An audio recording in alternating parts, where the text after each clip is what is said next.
It's gonna probably be on fire. It'll be fine. Huh. Alright, hi! Welcome to Records of Evil after a slight hiatus of seasonal stuff going on and craziness. Hi, Lightning. Yes, fire. Some dabs in chat for you, Lightning. Enjoy them. That is slightly off in positioning. There we go. Fixed. I don't know why Mishka Jinx's camera was slightly off center, but whatever. Just be like that. Built it's fine. If we keep saying it's fine, nothing can harm us. 100% fine. So, last time there was a fatality, some deals with the devil, some level ups, some crazy stuff happened. You know, the usual. That old chestnut of existence. Doc's had a mental breakdown. Yeah. That was going to happen. Purcell wasn't there. She wasn't. The spirit that embodies Purcell's form wasn't there that day. Purcell was just basically, yeah, that happens. I figured that's what Purcell would do anyway. It's like, huh. Probably.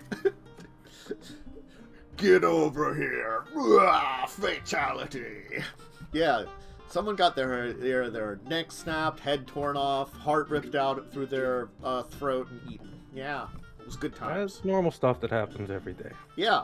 Also, there was theoretical child murder that no one ever saw, but Flump confessed to.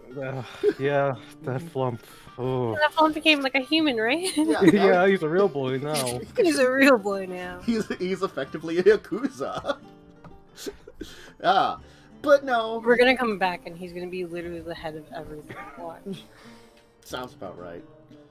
So you've gonna be Majima. You've been tasked with heading to Osse, which I'm afraid none of you really know anything about. You do know that the location that you're heading towards is the veins of the world. It's supposed to be a kind of supernatural HUD of energy coming from deep below the ground. And that is where your target now, a wayward prince of hell, is hanging out at and creating some kind of empire. Other than that, you don't know a lot about the continent, honestly speaking. Most of you probably even...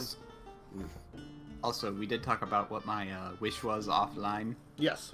Oh, afterwards. Basically, my character wished that she basically understood current technology. Yep. And was able to use it proficiently. Yeah, hey. It's like, I want to stop having problems with all this crap. Please. I understand. If only I could have that in real life. No, too bad. Technology hates all. Learn programming. No. Not again.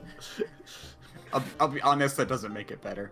It just makes you mad at the reason you can't use things. I can't use this because this person didn't make this right. So, you're now once again alone in your hotel room in Kozakura with a new mission, feeling all extra devilly. The usual.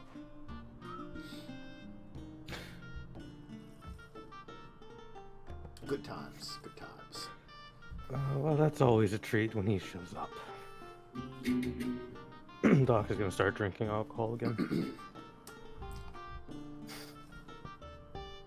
Okay. Oh, we need to go to... Wait, so why do we need to go to Osse? That just flew over my head. Why do we need to Okay. go there? Effectively, when he showed up to be like, good work, you found the eye. You've done a decent job. We're gonna reward you. By the way, please sign this fine print and do this extra other thing that we need to do, because we're attempting to complete some kind of ritual. We're kind of worried that this wayward son of hell that's been on the loose because of you is causing some issues that, you know, will interfere with our plan. Could you go find him and tell him to keep it on the DL for a little while until, like, you know, you're done your jobs? Thanks again. You know. And he's in Osse. Got it. Yeah. He's carving out a small empire there, is according to what he said. Facilities. Your contract. See, I would have read the fine print and been like, whatever, sure.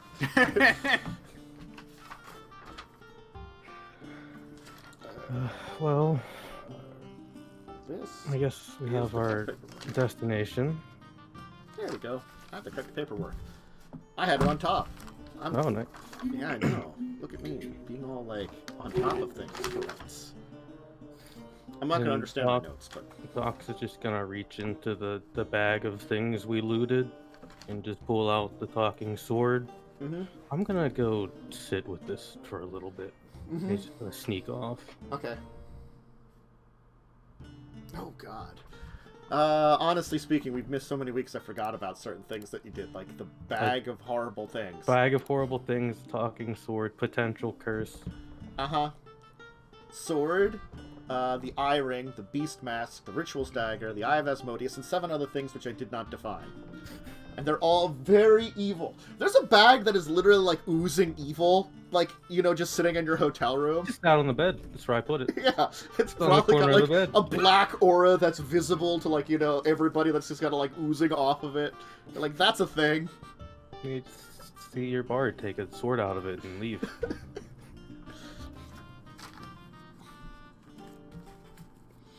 So... What's, the Flump has headed off. What's everybody else doing? I mean, the 2 other. I guess Thursday's being like, I'm sexy and you know it, with my new demon powers. She is definitely very Scottish demon. I don't Funny know. enough, my character was probably searching the internet looking for a gun.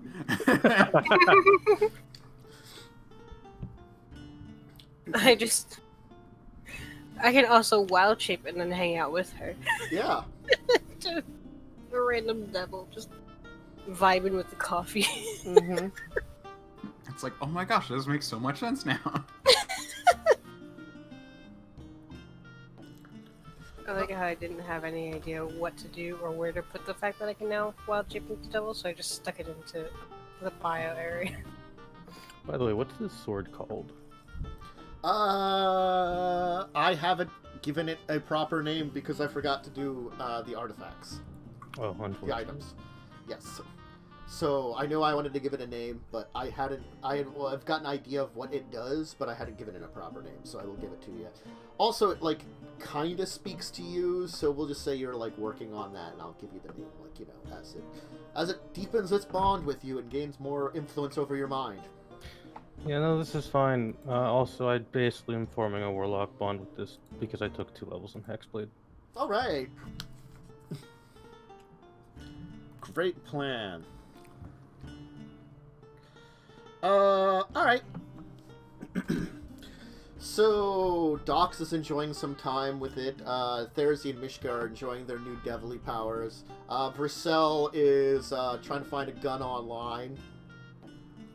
Ship one somewhere. Anything else that you're doing to prepare for your travels to Osse?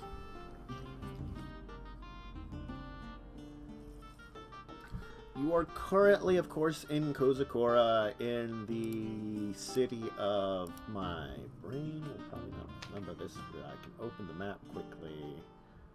There it is.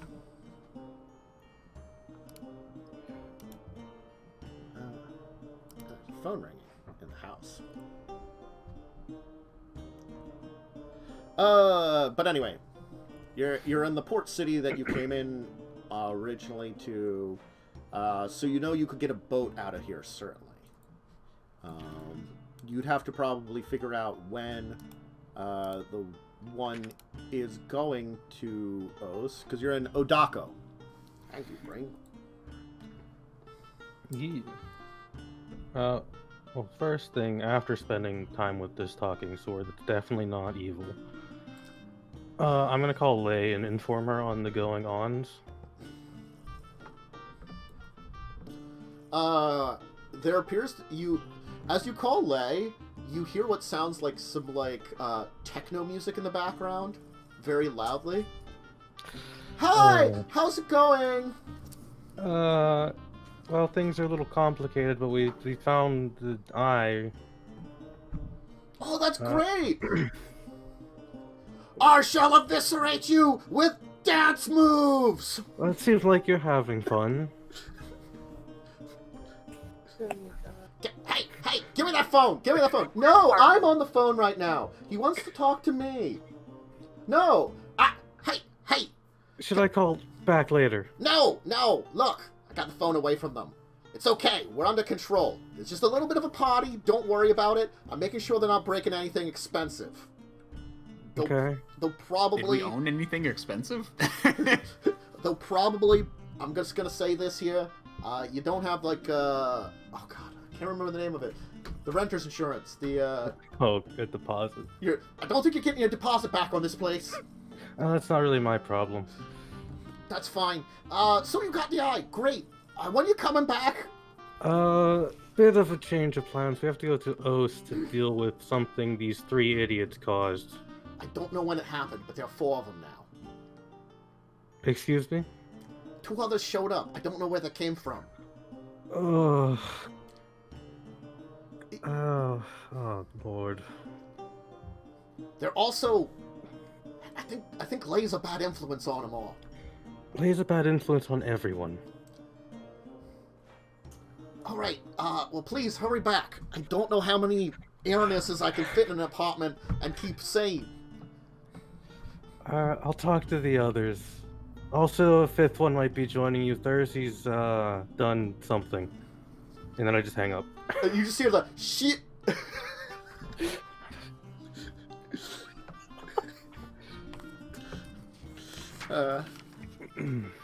Yes.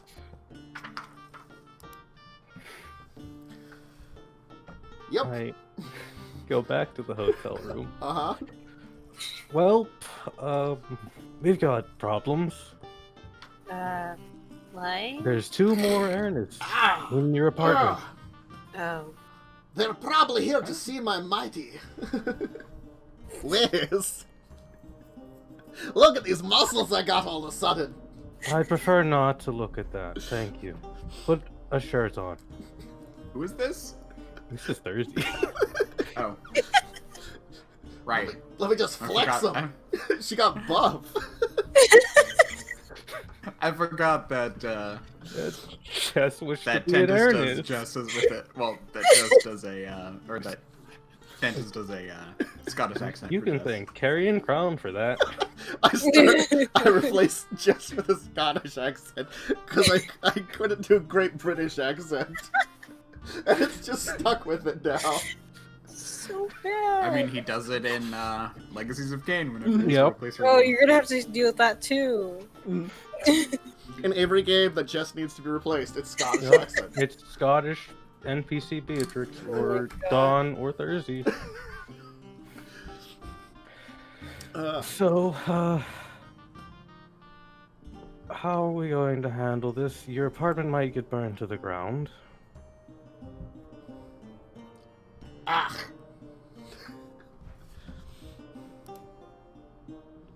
I don't really know. There is a way to fix it. Hurry to where we're going and then get back in time for the... It'll take a while to get back in time. But I mean, Yeah. try our best to hurry. Ah.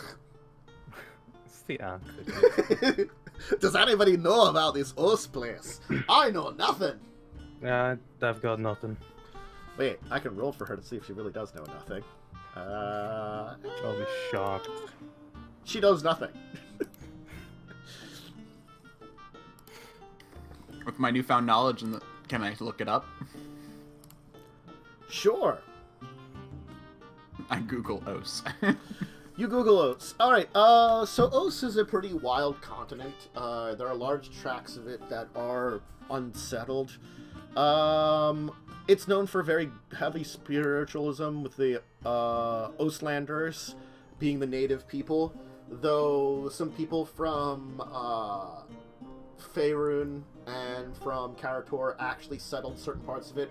The northern part has settlements that are descended from Kara-tur in Ponta, which is the northwestern area, while on the northwestern part of the continent is the Bay of Limpin, where traditional city of Dunestone is, which is one of the larger cities there. And on a nearby island, the new Daggerford was settled. Daggerford, is that the right one? I keep trying to call it Daggerfall, which I think is Elder video Scrolls. game. Yeah, Daggerfall is the... So it's Daggerford. Yeah, New Daggerford was settled on an island nearby, in the bay, which is a major settlement that descends from Faerun. The Dunestone has connection to the Oselanders. It's probably the closest thing to a major city that they had back in the day. So that western edge has that settlement there. The southeast is very deserty, and the center is very plainsy or dangerous, so they tend to be less settled. Except for still some Oselanders that keep to themselves. So that's kind of where you got things. Off the Bay of Limpin, both to the north and south of it are jungly areas and mountain ranges that protect those areas. So those are a little bit more wild.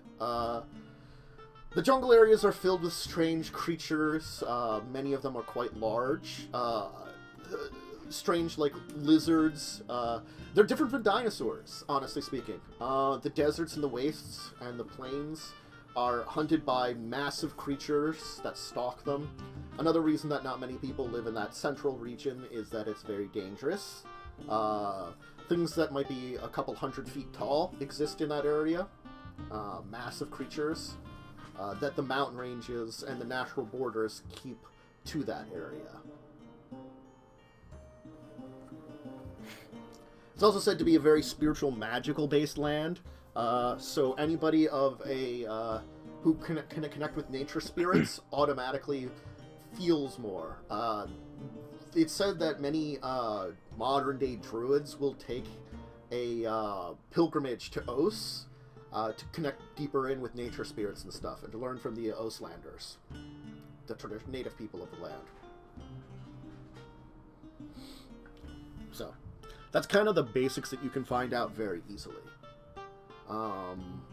You can find out that there's a place known the Vein of the Worlds. It's in the Olatara Wastes, which is pretty much the center of the continent.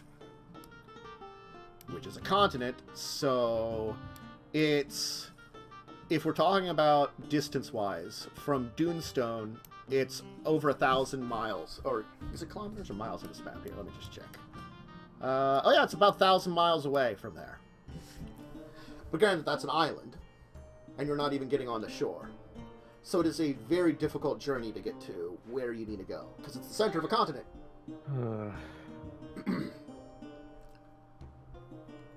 I mean, there are some uses of planes on the western shore, because usually the skies are pretty clear there. But as soon as you cross the mountain ranges, they worry about that, as there are things like the size of rocks and stuff that patrol the air. Giant stuff in the center of the continent again. Oh boy. But there's definitely a boat line that can take you pretty deep into it. If you could get some kind of transportation from the Bay of Limpin, there's a river system that takes you through a number of lakes and into the Yara Menar Mountains, which are the mountains that separate out the, well, jungles and forests from the wastes and the center of the continent. So there is a possible way to go by ferry or boat, if you were to arrange it. Granted, either New Daggerford or Dunestone are probably where the places you're going to want to come into, since there's the two major cities if you're coming in from the west. Because it's either you have to come in through the northeast or the west.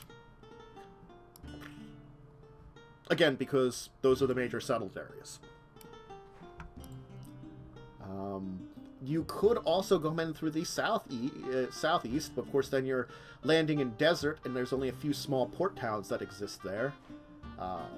So pretty dangerous. And coming in from the north takes you in through the plains, which are a danger in and of themselves. So I mean, it's Dangerous, terrible place that you're gonna have to figure out a way to get in there. So, do we know about where the Prince of Hell is on Osse? Veins of the world are the only thing that you knew about. That's the kind of place that you have, which is the center of the continent, as I said. Right. If you take the lake route in, you're gonna have to cross dangerous mountains. There's a way across the mountains closer to the Bay of Limpin, but that's a much more dangerous overland route. So there's either crossing dangerous mountains, which are like you would have to trek across mountains that have no road, or there is a road through some of the mountains that take them closer into the Wagala Plains, where there's a few small settlements and slightly less dangers, but then you'd have some dangers and you'd have to head for the wastes across land. So both routes have their problems. One is a very long overland route. One is a short overland route, long water route, but the overland route is, of course, again, across very sheer, steep, dangerous mountains. And I'm talking like you'd have to go through at least 100 miles of mountains. That's a lot of mountains. Yeah. I'm going to be honest about it, because that's how big the map is. It's like a massive mountain range. My character is down with the mountains, but that's probably because she doesn't mind survival situations. Mm-hmm. Huh. It would probably take a couple of weeks of trekking across the mountains to get to the wastes that way. And after that, because there's no road there, after that you'd have to walk across the wastes to get to the veins of the world. You could maybe take a vehicle in if you head through the longer route, but then you'd have to worry about running out of gas and stuff. There is no real settlements in the wastes. There's one on the edge of the Sates, Lucharara, but it's on the other end of the wastes. If you're taking the mountain route, you couldn't get there. If you took the plains route, you could head for that, and then you might be able to find guides or something into the wastes. Are there no gas stations along the way?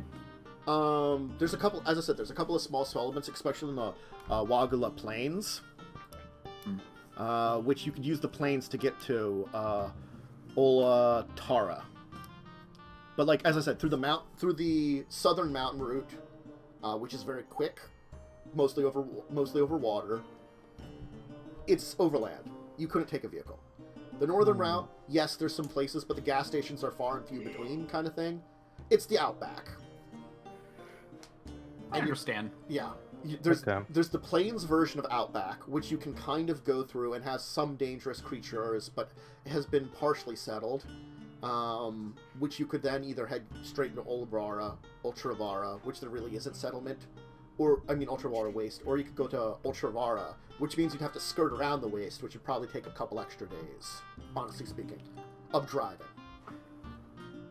But that's, again, you get guides there. So it's like kind of like 3 easy routes, unless you want to try one of the other routes. These are the 3 easy routes you can find online, though, I'm going to say, to get to the veins of the world.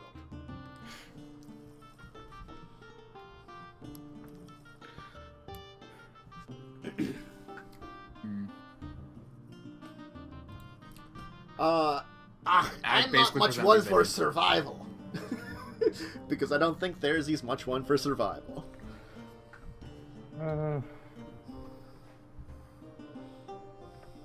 I'll defer to your judgments on this one. I'm more of a city person. Easier to track people down in the city. Well, I guess we can take the road route.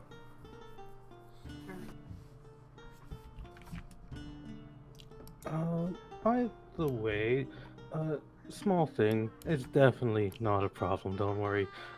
He's gonna point to the sword on his back. This talks to me.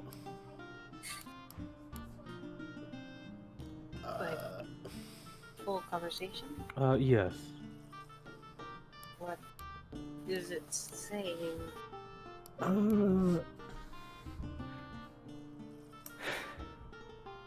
It wants me to, work with it for things, and I'm very bored and I might just do it. To do what? Oh, it didn't specify. I would definitely suggest being careful with don't know if it was too good to listen to it. If it was... Wait, Richard, that was from that creepy thing place, right? With all the weapons and stuff. Yeah, it also told me to free it. I don't think you should free. I don't think you should listen to it. Make some convincing arguments, though. Yeah, yeah, but it doesn't seem... If it was in there, it's probably really bad. I mean, you say that, but you three unleashed a demon carving an empire in Osse, so really... That was a hard bad. Devil, there's technically a difference. Would you please put a shirt on? I don't want to look at your muscles. Ah, but they're mighty. What do I do with all these wings? We should I need new have shirts. done that. Can I cut holes in my shirts to get wings? Now, when it comes to the demon, the devil, yes, we released it, but it wasn't technically our fault. Well, yes, but also we probably shouldn't have done I mean, we opened a gate, and Asmodeus chose who to send through. that. You're tech- So we're more cleaning up after our master's mess. True. Good way of thinking about that. This, on the other hand, I don't think is the same thing, so I feel like we should listen. Well, all of these stuff, I'll consider it. For, it might come in handy in the future. Maybe.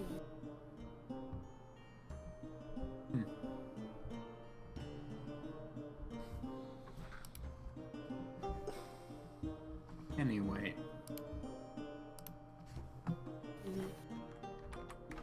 as two of you are not all that fond of survivalist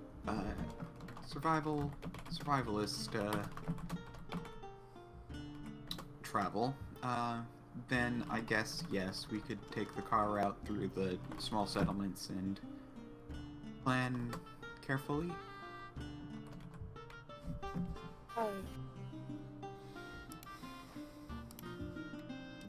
That sounds fine to me.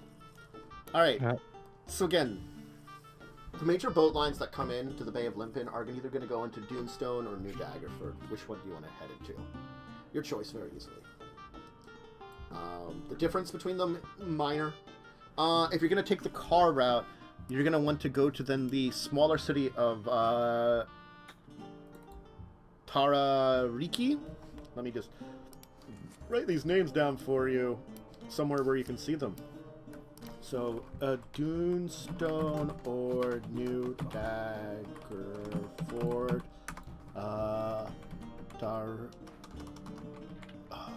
Tarariki. From Tarariki would be the place you come into for either route, because it's kind of from there you would head north to the road which crosses the mountains.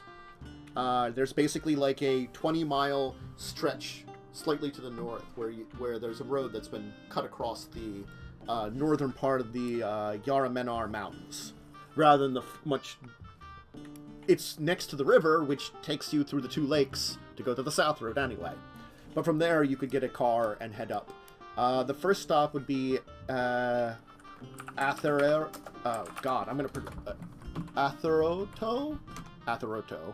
From Atheroto, you could either head straight to the Ultarara Wastes, which there's another city on the way there, or you could skirt around the waste towards, well, whoops, I'm trying to speak to one person. Or no, speak with me. Do you want to head to Ultarara or go straight into the Wastes? That's the question. After that, if you're going to take the land route.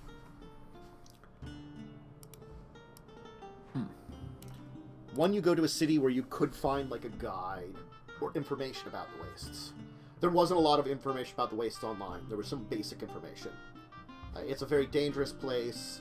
I would compare it to, like, a little bit of, like, Death Valley in the U.S., or, like, those really awful, horrible deserts that you find in, like, Africa and the Middle East and stuff like that are, like, people lovely. don't live here, people don't go here.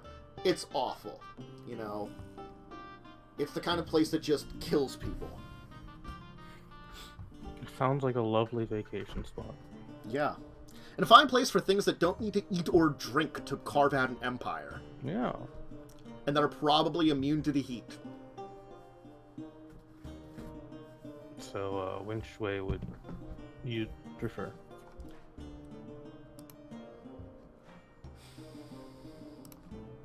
Tough choice. Do we feel confident to go in there on our own?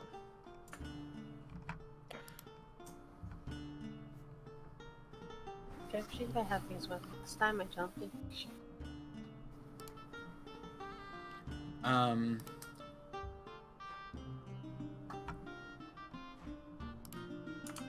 Sorry, I'm just trying to. I just looked at the map so I better figure out. So. It's a little hard for me to throw out something because I found a really good map that's got some stuff on it, but there's very little information about any of these locations. So that's why I am giving you the best I can. Yeah, and I can't find a very good map. Yeah. It's all pixelated and low res. But I had to download like a 200 megabyte one that I managed oh wait, to find. is that the one? Is that the one I have? And zoom into Osse to like give the locations. So it was a thing that existed. There's not many maps for this specific. No, because location. realistically, that place isn't like It's not the main setting. ever. It's like pieced together from what's talked about in other settings. Yep. Yeah, basically like Osse is one of those places that there's very little information about because it's just they're referenced in varied places here and there. A lot of the other continents are unfortunately like that, and sort of like as much as I like to use them, I'm using a bit of like the fact that it's supposed to be a mystical place and also a bunch of Aboriginal Australia, and I'm taking some suggestions from other people that like they talked about Osse online, that I'm using some of those that I found that I liked their ideas about it. So, Well, I am fine with a slightly longer route. alright. Yeah, basically we take whatever looks like it has more gas stops, so we don't have to be as conservative. So you probably would want to head through Leather Roto from Anthro, rather than head. So that'll take you kind of like you're gonna skim to the north. Brain work northeast, kind of paralleling the wastes, and then head south east down to Ultrara, which is on the. If you position the wastes, it's on the northeast side of the wastes. So you're coming in from the west and kind of circling around the wastes.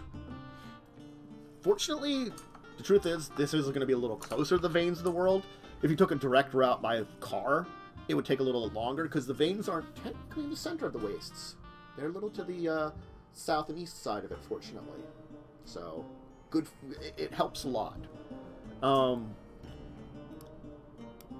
You only know that it's somewhere around the veins of the world. It's the unfortunate thing of, like, finding an... But it's an empire being carved out in the wastes. How difficult is it to find? That's a question. Actually, that's probably very difficult to find. Nah, it can't be that hard. I mean, that's the question. Is it like flat and you can see for miles kind of wastes? Or is it hilly wastes? From the way they use stuff to mark the map here, I have no idea. I'm gonna determine it by the time you get there. Okay. Probably I'll say a mixture.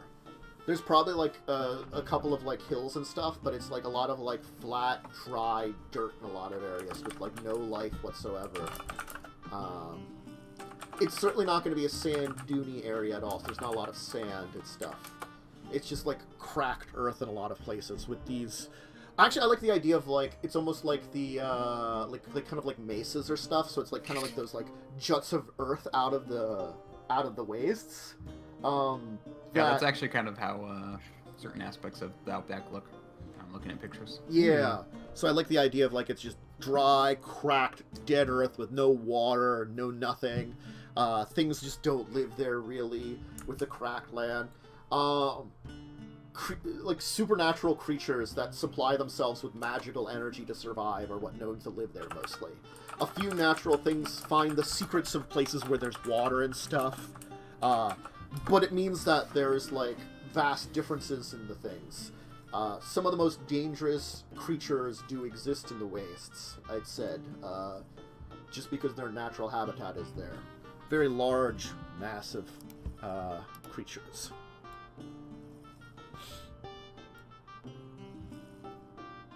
And there are very few hiding spots from these things.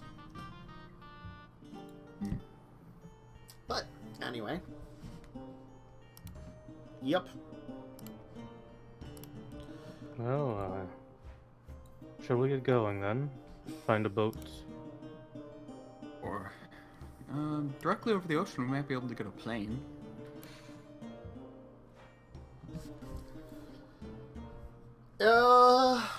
A plane that goes that far south, there probably are a few that are like long-term planes. Most of them are like specialized cargo. There are very few passenger lines. Most of them are, as I said, they're private passenger lines.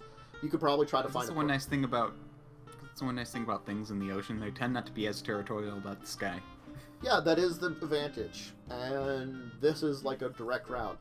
And as I said, the skies over western Osse tend to be a little safer than most places. It seems that most things are ground-based in that region, at least, in over the jungles and stuff. So they haven't had to worry about like they can have some a much better airport system rather than over Faerun. You got to worry about the occasional rock or dragon in the way, and they don't file for clearances or something, Yep.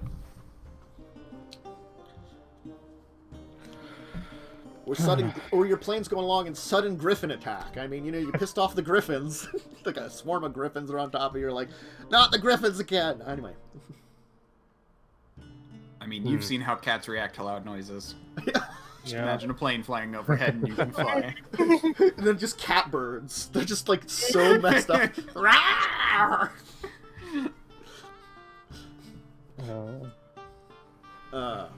Never been on a plane.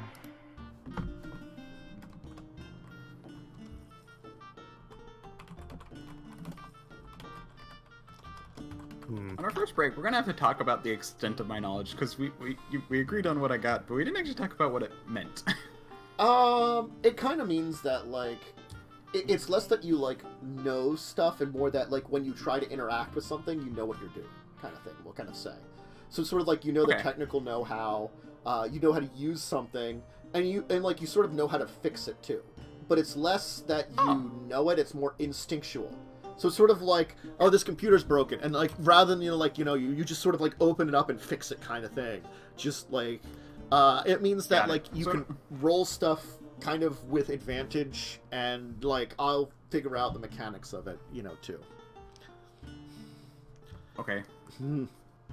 I didn't quite fix the mechanics for everybody's things anyway, because these weeks off have kind of frustrated my brain. Been a chaotic time. We'll talk about it during break or something. We will. Speaking of which, it is about time for that. It is about time. If you want to try to take plane, we can arrange that, and we could probably take a break here and worry about you guys getting a plane ride down there. As I said, there are a few private passenger planes that go down there occasionally, but mostly it's cargo planes that take that route, because it isn't, as you said, it's an over-water route. It tends to be a little safer, and the skies over that territory are pretty safe, Granted, like, it's not a hugely settled area, even in this modern time. It's still, like, pretty wildernessy in that region, so you need, like, things like planes to travel between places, because the overland routes are, like, they're there, they're just, like, not good for passengers and stuff. At least in... Also, when your kangaroos can breathe fire, you know, it's not really... Yeah, fire-breathing kangaroos, or, you know, lizards the size of buses, you know, they're not great, you know. There's a lot of weird shit there. Or massive, like, elemental creatures that just might be hiding in, like, somewhere in the woods or something, and have trees growing them and haven't moved for ages, and all of a sudden stand up, and you're like, that's a 40-foot tall earth elemental. That's probably something I should worry about. Yeah. Yep. Anyway, we'll take our break, and then you'll enjoy a plane ride down to Osse, a.k.a. Fantasy Australia. Also, I don't remember if Jess's character was the one who was like super against planes the first time it was mentioned. Maybe. One character was, but if it was, I'd be like, you have wings now, get used to it. Now you can fly. Enjoy it. Yeah, you can do this, so you have to get used to it. Mm-hmm. Anyway, so if you need a drink, bathroom break, snack break, anything like that, go ahead and do that, and we'll be back in a little bit. We'll see you in a second, folks.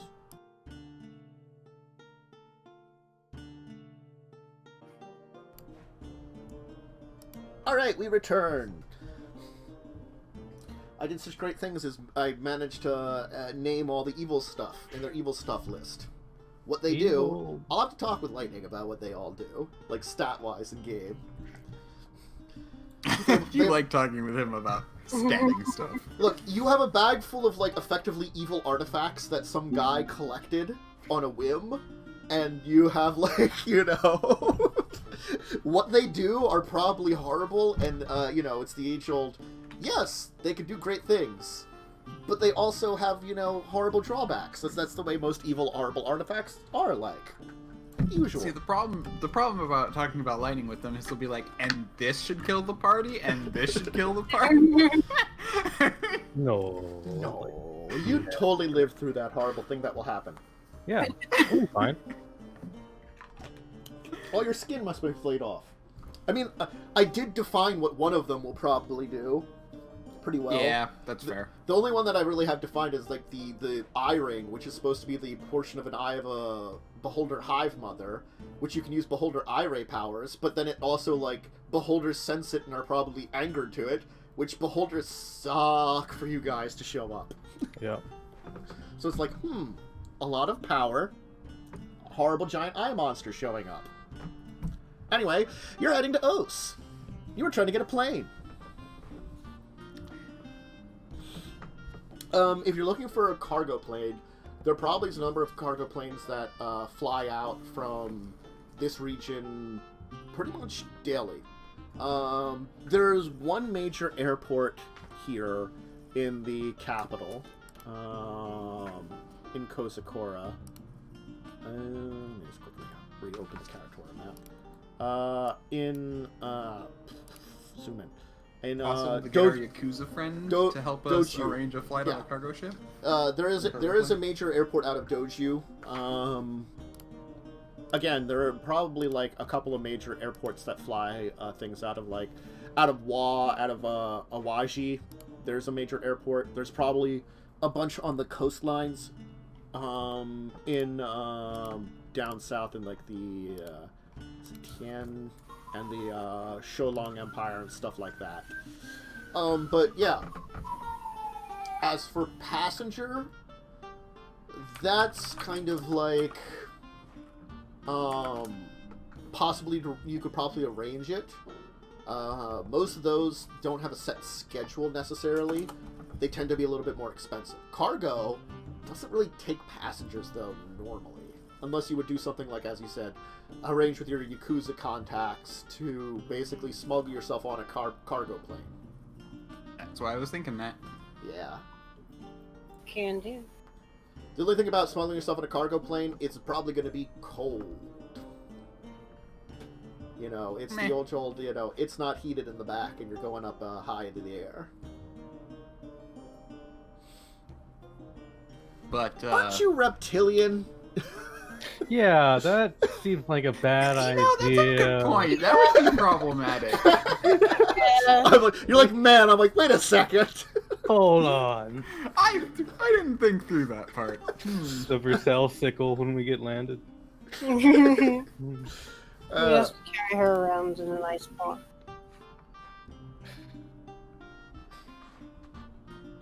So, I mean, there is certainly lots of ways that you can travel there. By plane, if you're going to aim for that, which would probably be the quickest way, because, honestly speaking, it's probably like one of the long-term flights. I don't know how long they take. Like, maybe, like, a little less than a day, probably. Because they're not like a jet plane, they're like a prop plane. But it's like crossing... Oh, God. It would depend on the size of the plane, weight of cargo, things like that. It's about 2,000 miles. So they had like cargo planes that could cross the Atlantic, and I think that's like maybe like 2,000 miles or something, right? Like prop ones. Back in like World War II. So I'm thinking like something like a big World War II like cargo plane kind of thing, you know? A la like very little Indiana Jonesy or something. That's what I kind of was thinking, except bigger. But like, you know, that got the cargo in the back and it's got the props. You know. So it's within the distance that it could have there, and probably less than a day, I'd say. It probably still travels at a few hundred miles per hour, definitely. So, like, how? Oh, okay, that's not what I look up. Just how fast? Were Oh my gosh, that is the best.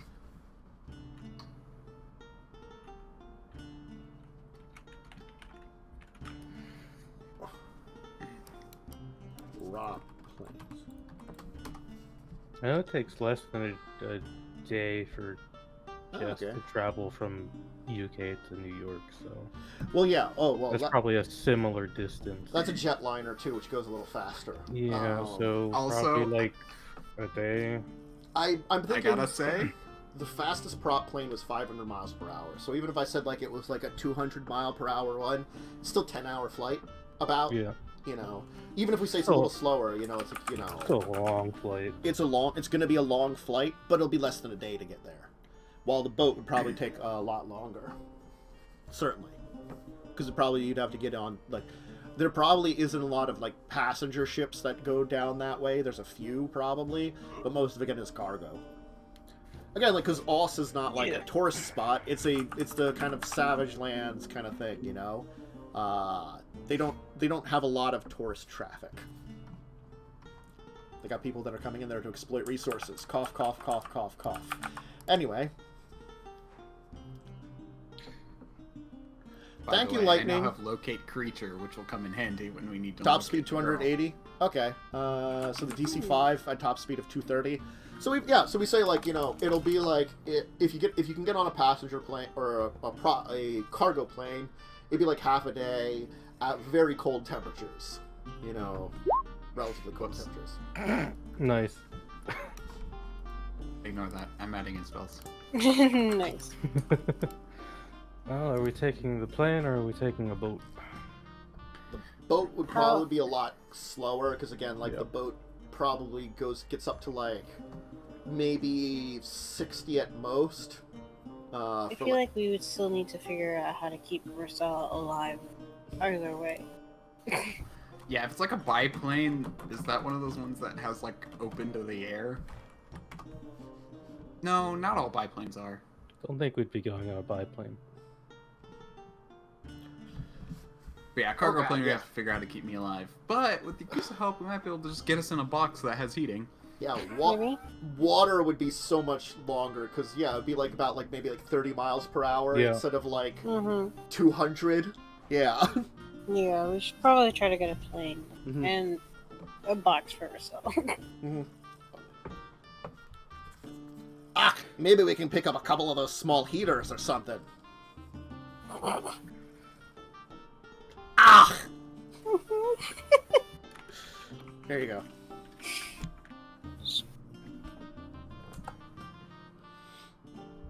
Fine, and here's for Vasal. Yeah. Yeah. Well, you could always also wear maybe a nice sweater. Might keep you a little warm. A couple of sweaters. Scarf, maybe some gloves. We'll just get some cold weather gear and all be like chilly up there.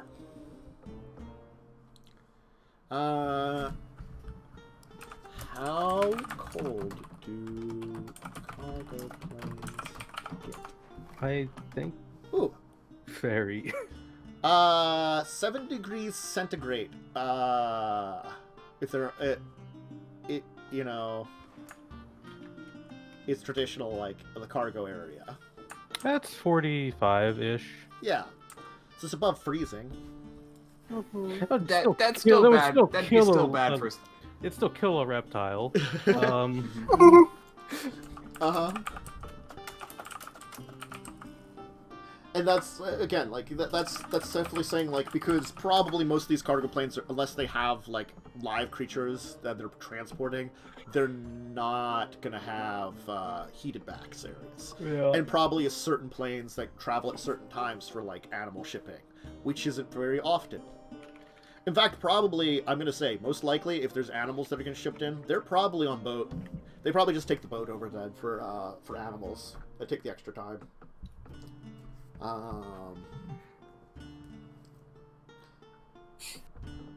More often. Very few cargo. So yeah. You'll have to arrange for something to get at least a little bit warm. You won't be freezing at least, but it'll be close to it for like 10 hours. That'll be fine. At least. It'll be fine. Just get some nice blankets. You probably won't freeze. Probably. I mean, it depends on how long it takes. I'm looking at hypothermia in reptiles. Basically, the biggest issue is that they have problems moving. And honestly speaking, cold. you are technically probably a relative warm-blooded reptile, I'm assuming, because of the nature of lizard folk, that you don't have to, like, sun yourselves. But the thing is, I think you're probably more closer to, like, the warm-bloodedness of, let's say, I don't know, like a great white shark, which just has it a decent amount above the water, and then uses, like, the fact, like, you know. So you probably are warm-blooded, but you're still relatively cold in comparison to everybody else. Mm-hmm. I mean, realistically, the concept of warm-blooded and cold-blooded is kind of actually dumb, because technically all creatures generate some amount of body heat. It's just how much they need from outside versus inside. Technically, humans need a lot from outside if they're in a snowy area. Hey, that's why we dress up and stuff, or are Eskimos, because they can just live in weird places and like Speaking they don't of- know. Dressing up in warm clothes, I'm putting a jacket on because I'm cold. Yeah, but Straight- the biggest issue with reptiles and cold is that they have trouble moving and they end up like unable to eat and drink. It's pretty much the biggest Strangely enough, I was actually a little hot. I was thinking, for like having just a breeze of my fan for a minute here. Anyway, so, alright, you'll do what you can to arrange, well, I mean, Lightning makes the suggestion. That's a good point. Use Yeah. magic, 24 hours of resist elements. Protection. Yeah. It's fine. We don't need spells. Probably not. Yeah. Good old player's handbook. What do you tell us? What secrets do you hold on magic? I don't know if any of these would last for 24 hours. Protection from energy is only up to an hour, and it can't be cast at higher slots. Mm-hmm. Concentration up to an hour. Resist.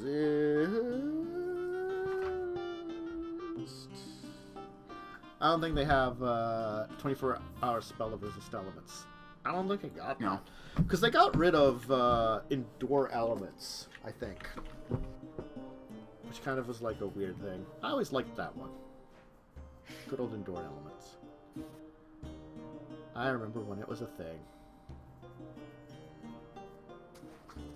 So, Elemental Evil book. Oh. Yeah. Actually,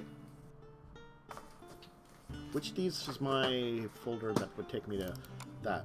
Thank you, Lightning, because I would have never found that one because I just have the player's handbook in front of me. And if they added in like a ritual thing we cast for it, we could just be casting spells all the time. Now, if my windows would only be working, there it goes. 5e. There we go. Where's Elemental Evil? There it is.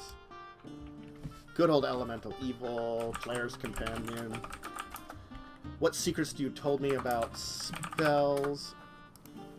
There's the spell list on page 12.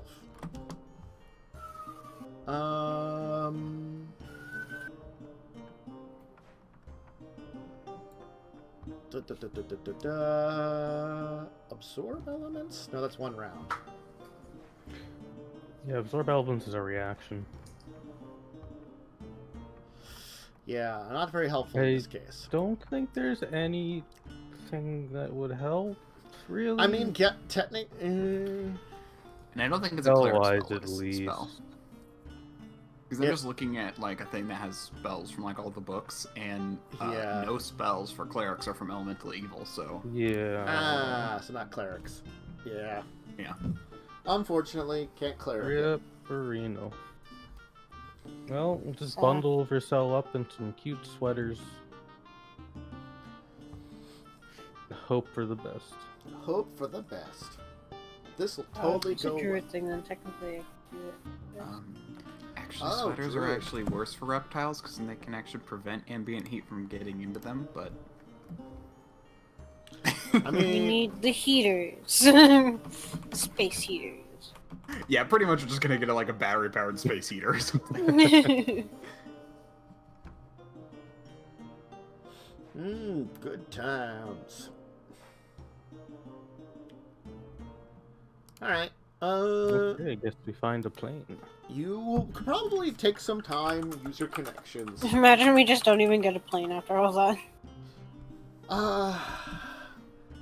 The easiest way would probably to arrange time to spend in a plane with your contacts. You're probably gonna have to bribe some people to get into be in a passenger kind of position in a cargo plane, because I'm gonna say while it's technically not illegal, there are certain, regulations that must be taken into account if passengers are in a cargo area.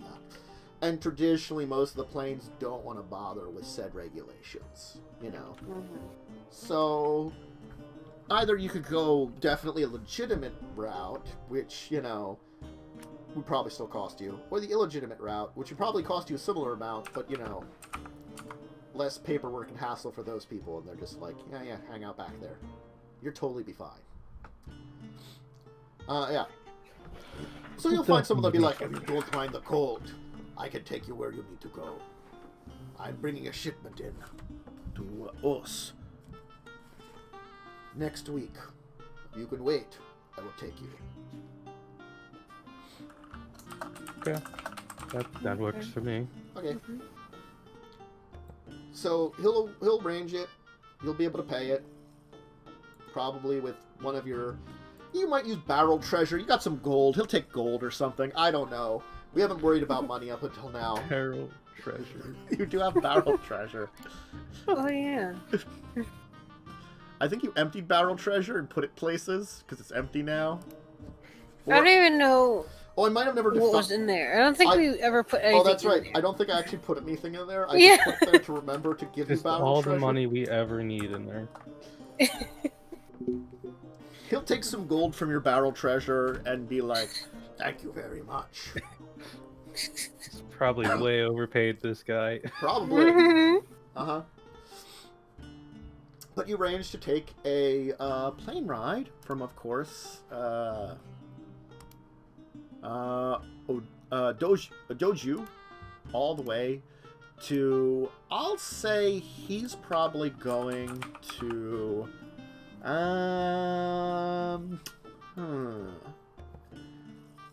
He's probably heading into Dunestone.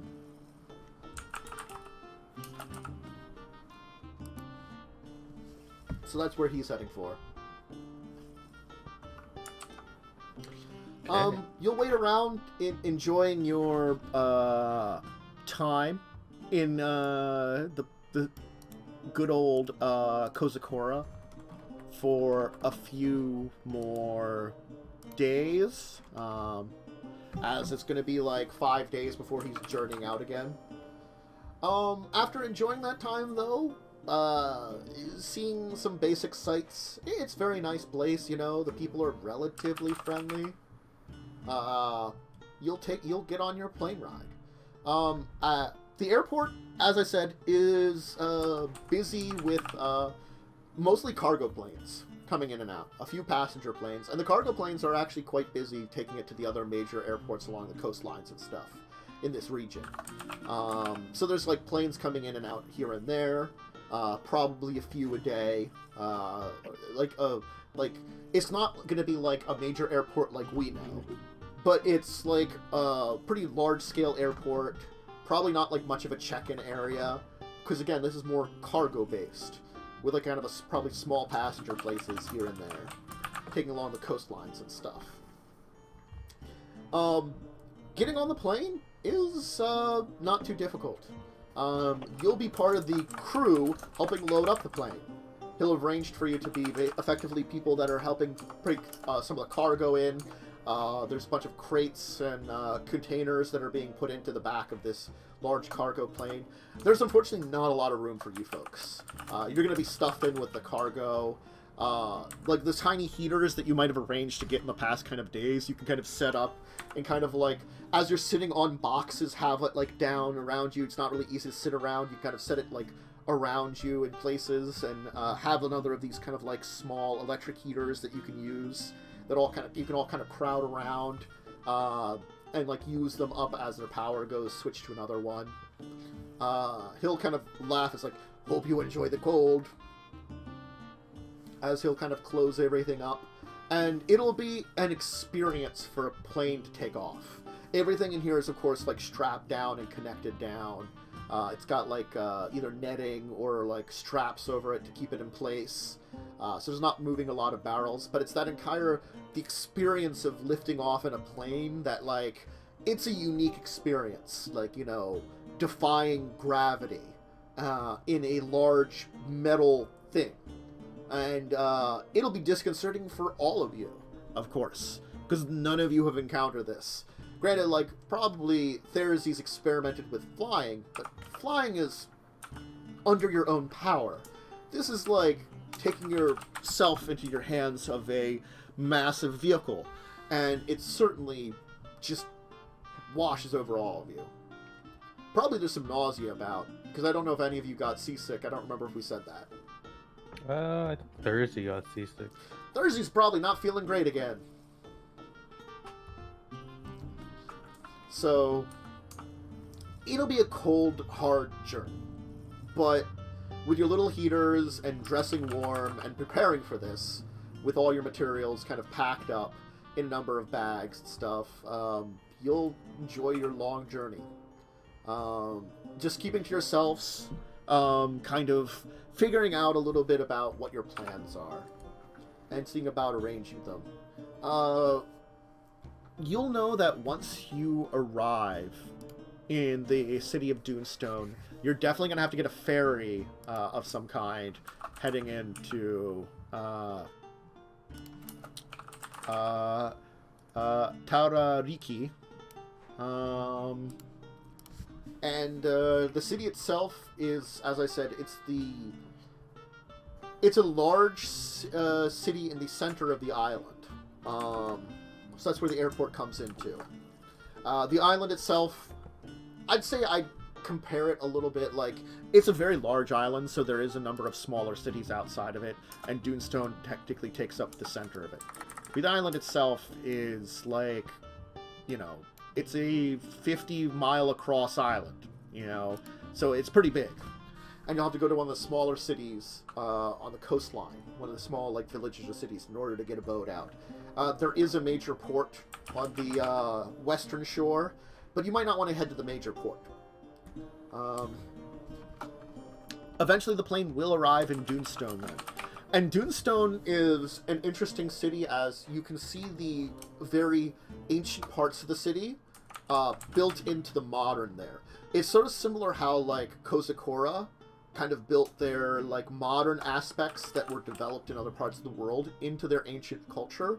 Definitely you see it a lot here, as the center of the city seems to be a massive kind of set of, like, stone walls arched around, like, a hilltop, where you can see, like, a lot of very ancient buildings and stuff in.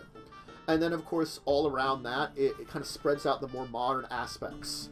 You can, in fact, see, like, on a kind of small river that kind of stretches through the city is kind of like a downtown section where a number of, like, more modern skyscrapers have been built in. As this is the capital of this region in Osse. There's a lot of, like, smaller buildings that kind of spread down along the base of this hill, and you get a good sight of it as you're coming in on the plane, because you can kind of see that they do have those kind of portholes in the side, even the cargo area, so you can kind of look out and see, like, you know, because the guy will, of course, over, like, the radio announce, like, we're coming in. The airport's to the north of the main city. As I said, like, you've got the old city in the center, up on the hill, with the large walls, that kind of have almost, like, levels. So think about, like, I'm imagining, like, the levels in the Lord of the Rings, that city there. I can't remember what it is. The big final battle city. Fuck, I don't remember. You know how it has kind of, like, different levels? That's how it is, like, on this hill. Like, there's a main wall around the base of the hill, and as you kind of go up, it kind of goes almost tiered levels throughout the city, up until, like, a top part of it. And that's the ancient city. Which seems to be, like, the core of this new city that's kind of been built around it. And there's definitely an aesthetic of, like, the old is in the center, and the new is kind of built around the outside of it. The airport is actually much busier than the one in Kozakura, honestly speaking. A lot more smaller cargo planes are coming in and out from various places, along with smaller passenger planes, as places from all over the region are actually coming in and out of the area. Again, as I said, planes are actually really viable, at least, you know, in this area of the world. They're fairly viable, and most of the major cities have, like, a small airport. This is actually some of the safest airways, but you'll manage to arrive in Osse. It is certainly, like, you feel like this place has a heat similar to when you were in Chult. That there's a little bit of a heat to it. This island here definitely seems to be much more of a kind of small forest and like plains areas that's been developed a lot. The entire island is probably one of the most heavily developed areas in all of Osse. You know, like, as I said, like, you know, because this is the capital island, you have to think about, like, this is like think about, like, this, like, I compare it, like, the amount of development to somewhere in the northeast of the U.S., where there's not a lot of, like, old area. This is a heavily developed island, and probably the most developed area in the entire continent. Like, New Daggerford, its island is probably the second most developed, but these two islands cut off from the rest of the continent, that still connected to it, are so well developed.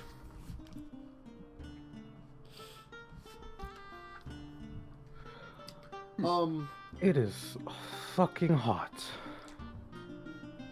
Isn't it wonderful? This continent is jungles and desert. The entire thing is hot. I'm like, you know. Dox is in a suit. Yeah. That's all he wears. Yeah, it's lots of jungles, desert, and probably hot grasslands, plains. The entire continent is hot. You know, I'm sorry.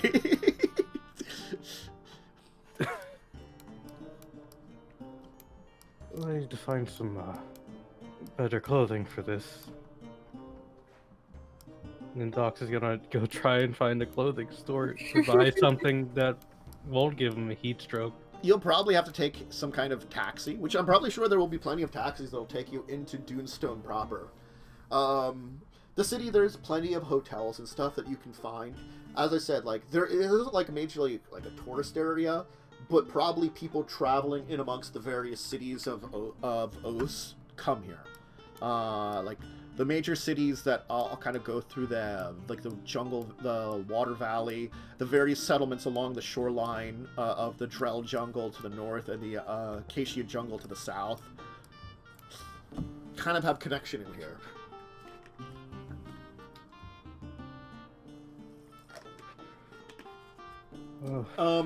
Yeah, you can arrange to get some clothes, get something a little warmer, or a little better for warmer weather, because you guys arrived in cold weather gear. Also, you forget that, like, you guys were probably in, like, you know, like, hot, like, really warm down jackets and stuff up there, and now you're, like, out in the, probably, like, I'd say, like, at least, like, high 80s degree weather outside, you know? Yeah, it's horrible. And this is probably the nicest area of Osse. I'm going to kind of say one of the reasons why it was settled is it's a little colder than the rest because of its nature out in the middle of this bay, you know? That's a kind of relatively flat island in the middle of a bay, you know? Where the capital city was built on probably the highest point on the land, that big old hill there, you know? Mm-hmm. Yes, the next time you see Docs, he's in, like, you know, like the dad shorts outfit? He's wearing that. 'Cause he's old and grumpy. Mm-hmm. To be honest, Mishka would probably have something similar. Just because she's got no idea what to wear at this point. It's like, This looks nice on you. it's like, this works for you, right? This will be fine. You will notice that there is something about this city that there is, in the north, seems to be a lot of, like, what I'd call would be the settlers, where you've got a lot of, people that originated from other areas, like, especially, because again, there's that, Faerunian influence, a lot of people that descended from people from Faerun. In the center city tends to be where you've got the Osslander population, kind of mainly, which again, they're Aboriginal people. So they're dark-skinned people. They definitely, the city has gained a modern aesthetic, you know, to it. So it feels a little bit like how, you know, I described Kalimport as being, you know, like a little swarthy Middle Eastern kind of area. There are also districts for, it looks like, larger sized people. There's, like, in the east is like the large district, I'll call it almost, where there's a large population of ogres, trolls, and large-sized giants. And in the south, there's a smaller district for what are, like, huge-sized giants. And they have, like, things built in those areas for them. Like, you'll see, like, they have adaptations in some of these, like, the major roads will have, like, areas for, like, larger-sized vehicles. For, like, very large vehicles, where, like, you know, you can have someone of large size with, like, a you know, think about a large-sized car. It's pretty damn big. So they have a few major roads that take them. Unfortunately, for the people that are huge-sized, vehicles aren't allowed in the thing for them. They'd have to arrange something outside the city. Like, roads aren't really made for them in particular. And it's more adapting to, like, you know, those kind of giants which hit that size. There's also a number of, like, districts to the east and to the southeast that are for, like, less humanoid races that are from Osse. There's things like an elemental district, even, where there's intelligent elementals that kind of live there.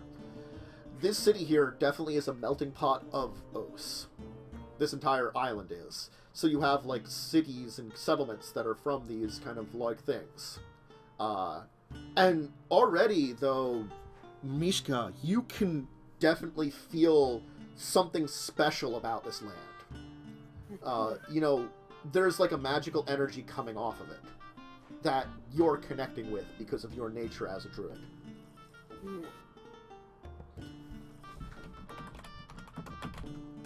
Huge car. Basically like a wide bus or something almost, I'd probably say. You know, like it's the huge car. Bus is huge. A bus is huge. So it's built like especially like buses that are built for like large people, you know. They probably don't have like the 2 people side by side. They probably have like 3 or like they can probably fit like 3 or 4 in like a good bus, like set up for it, you know, that they're long. That's probably how you do it. Like if you had like a large like 10-foot tall person and you had like some kind of vehicle, like an adapted bus almost. Skip. One passenger per seat, so it's like instead of 2. I mean, they're probably like, if I would say if there was any kind of huge vehicle, it'd be like 1 person for a huge vehicle, you know. And it would be like a specialty vehicle for like a huge character, possibly. They're big, you know. Anyway.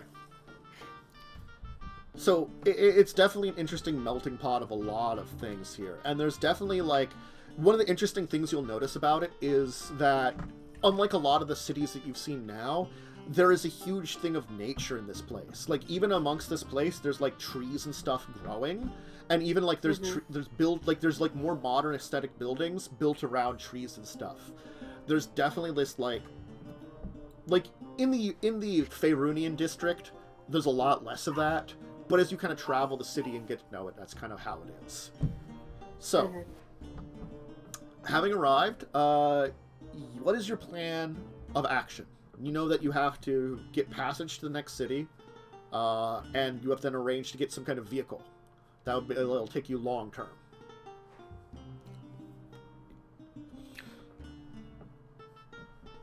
Guess step 1 would probably get like a hotel room. Yeah. Yeah. Kind of nice one. Also, does anyone in this party know how to drive? Rochelle, I do now. right? Yep. And Thursday Also, learned before. and Thursday also does. Okay. Thursday passed the driver's ed test with flying colors. That's why you have a white no. unmarked van back in Calimport. Well, I remember it fondly where I was kidnapped.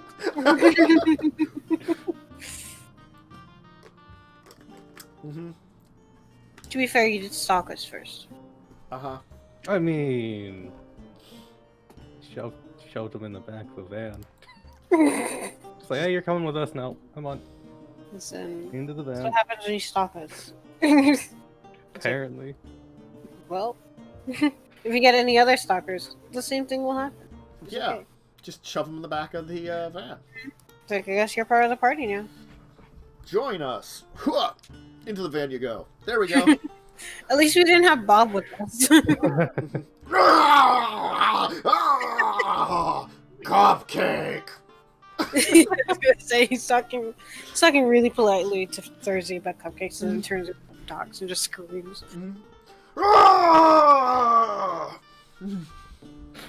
I miss Bob.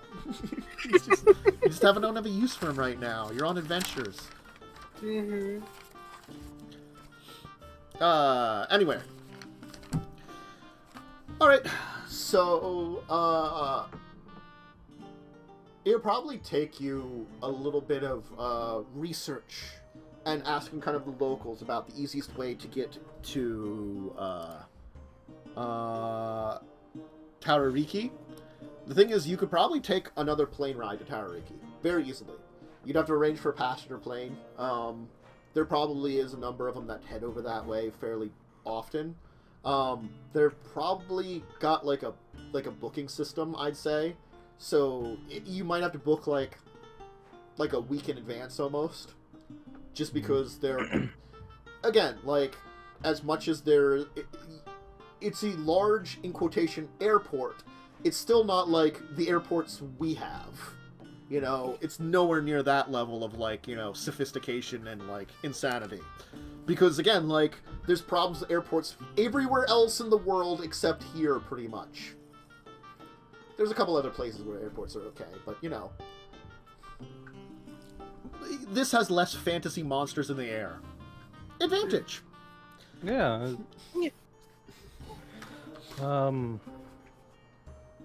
Do we want to book another flight? It's that, or you'd have to head to one of the smaller coastal places.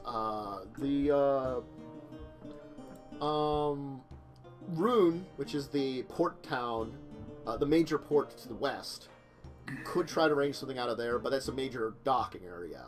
where a lot of the like boat shipping comes in. He would be probably pretty busy. East. Important question. Go ahead. I was gonna say, important question, by the way. Do we want to warn this devil that we're coming? I don't think so. Are we supposed to stop him or something? We should probably not tell him that we're coming to stop him. Well, we could tell him we're coming and not that we're Wasn't coming it to more stop that him. we're just supposed to convince him not to do such horrible things until we're done with our entire ritual and thing? Yeah, I mean, like, Pretty much. once we're finished, he can do whatever he wants to this continent. I don't care. Alright, so maybe we I mean, can. I'm in the same boat. It's just... I mean, I know this will take more conversation than I can do, but I do have a spell that could just send him a message. Okay, yeah, we can do that then. You can cast it multiple times, though. I can, but seeing how it's only one message per spell, and... Is that one 5th level? Sending is No, not it's 5th level. 3rd. It's 3rd. So I could do it 3, 4, 5, 6, 7, 8 times per day. It can only be 25 words per spell use. Yeah. But we could just let him know we're coming. If we think that's necessary. Oh. We could also wait till we're closer. Yeah, we could wait till we're a little bit closer, I suppose. That makes the most sense to me. That way, if he wants to kill us, you know, this doesn't have as much time to prepare. It will take us quite a while to get there. Also, it's rude to announce that you're gonna be there and then take forever to show up. True. Because even overland, like, if you can get a plane ride, it'll probably take you, like, not too long to get to, I'm so bad with names, Tarariki. But then from Tarariki, the drive is, of course, like, even the drive that you're planning will probably be at least 1,000 miles. I'd say more like 1,500. So, I mean, that's still a very long drive. You know, that's like, unless you take shifts and push them through the night, which probably, you know, wouldn't be necessarily recommended. Probably want to find places to stay during the night at some of the local, like, cities and stuff. It'll probably take you a few days to get there, since you said you were heading to Olatara. I'd say...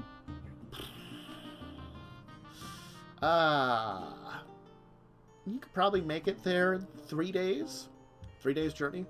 3 or 4. Okay. To Olatara. Overland by car. The recommendations that Vercel sees, if you are going to go overland, they recommend not only filling your tank, but having a couple of, like, gas cans and stuff. Like, you know, so you have... Spare cans. Yeah, like having, like, 3 or 4 spare cans. Because depending on the routes you take, it can be quite a while in between settlements and stuff that have gas. Question, are there any gas cans of holding we could buy? Yes. Maybe, but probably not normally for sale. That sounds like something that might exist somewhere. I believe it. We had an artificer. One could just make it. Yeah. That just caught me so off guard.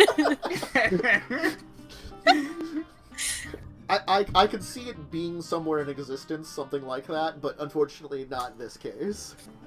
Again, because like, major magical items are not for sale. Like, common magical items you can probably find some things of. Yep.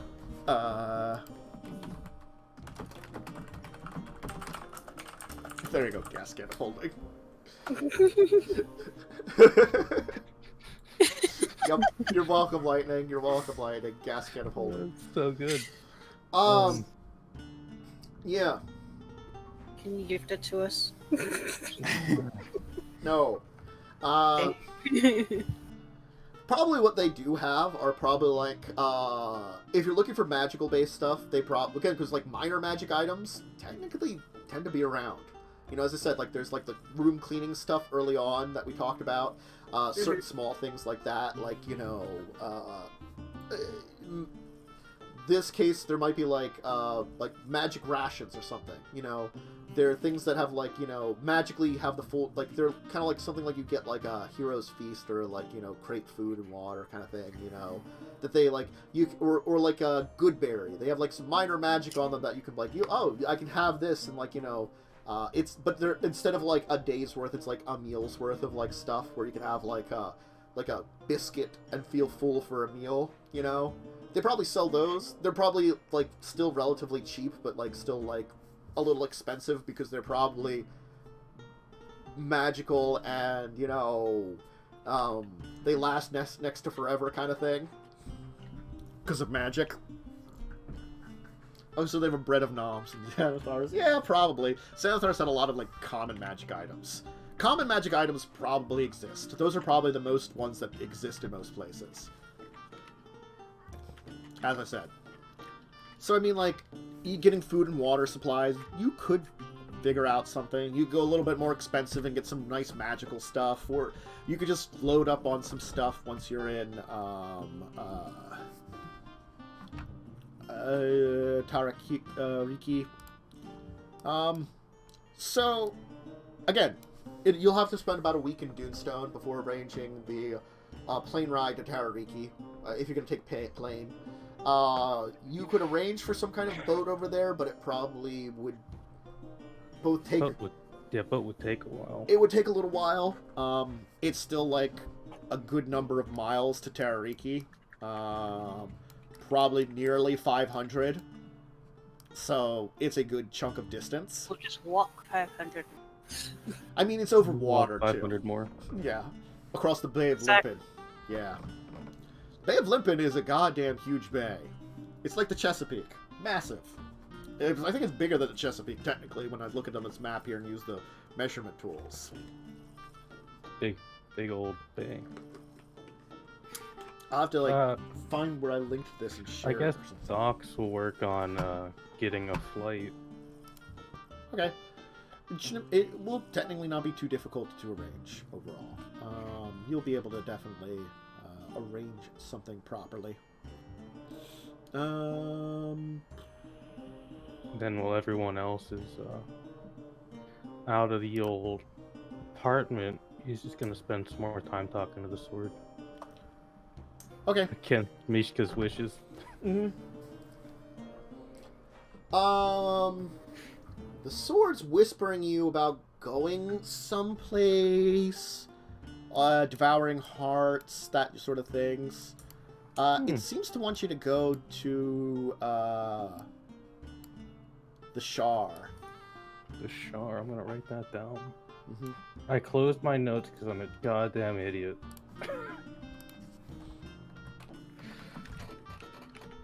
And eventually to Halrua. Can I get a spelling on both of those? Sure. Thank you. The Shar with 2 A's. And Halrua. Of course, it's 2 ways. It's fantasy. Oh, I just pasted that in the wrong spot.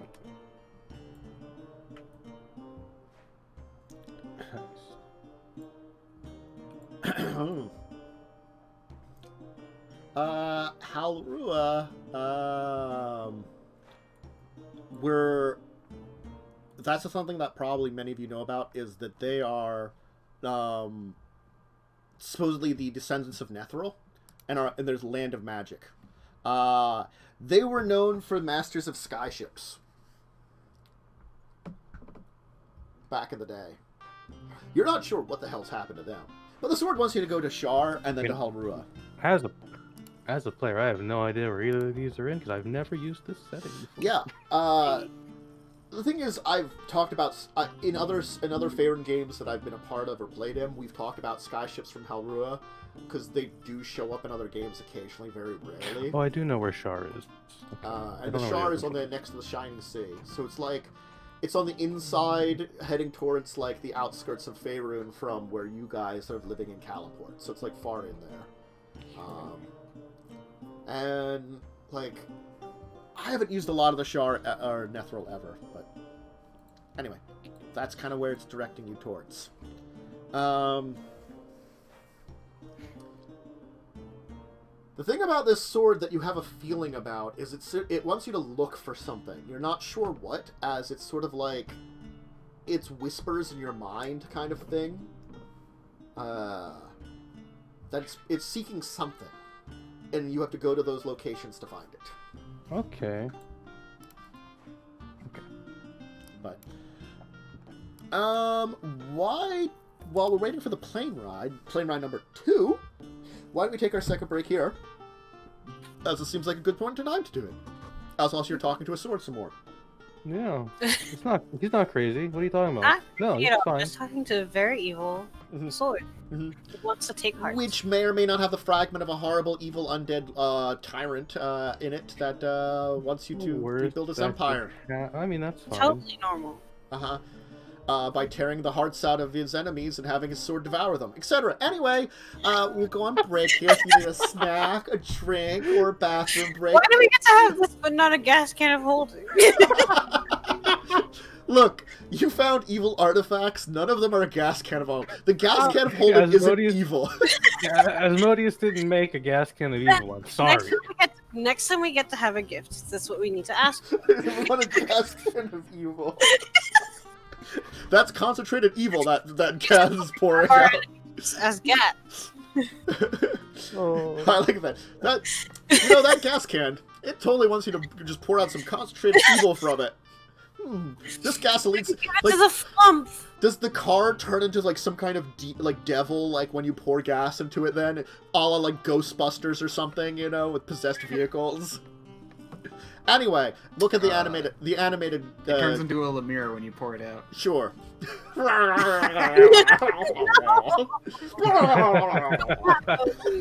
Oh, I God. don't want it. I want it now.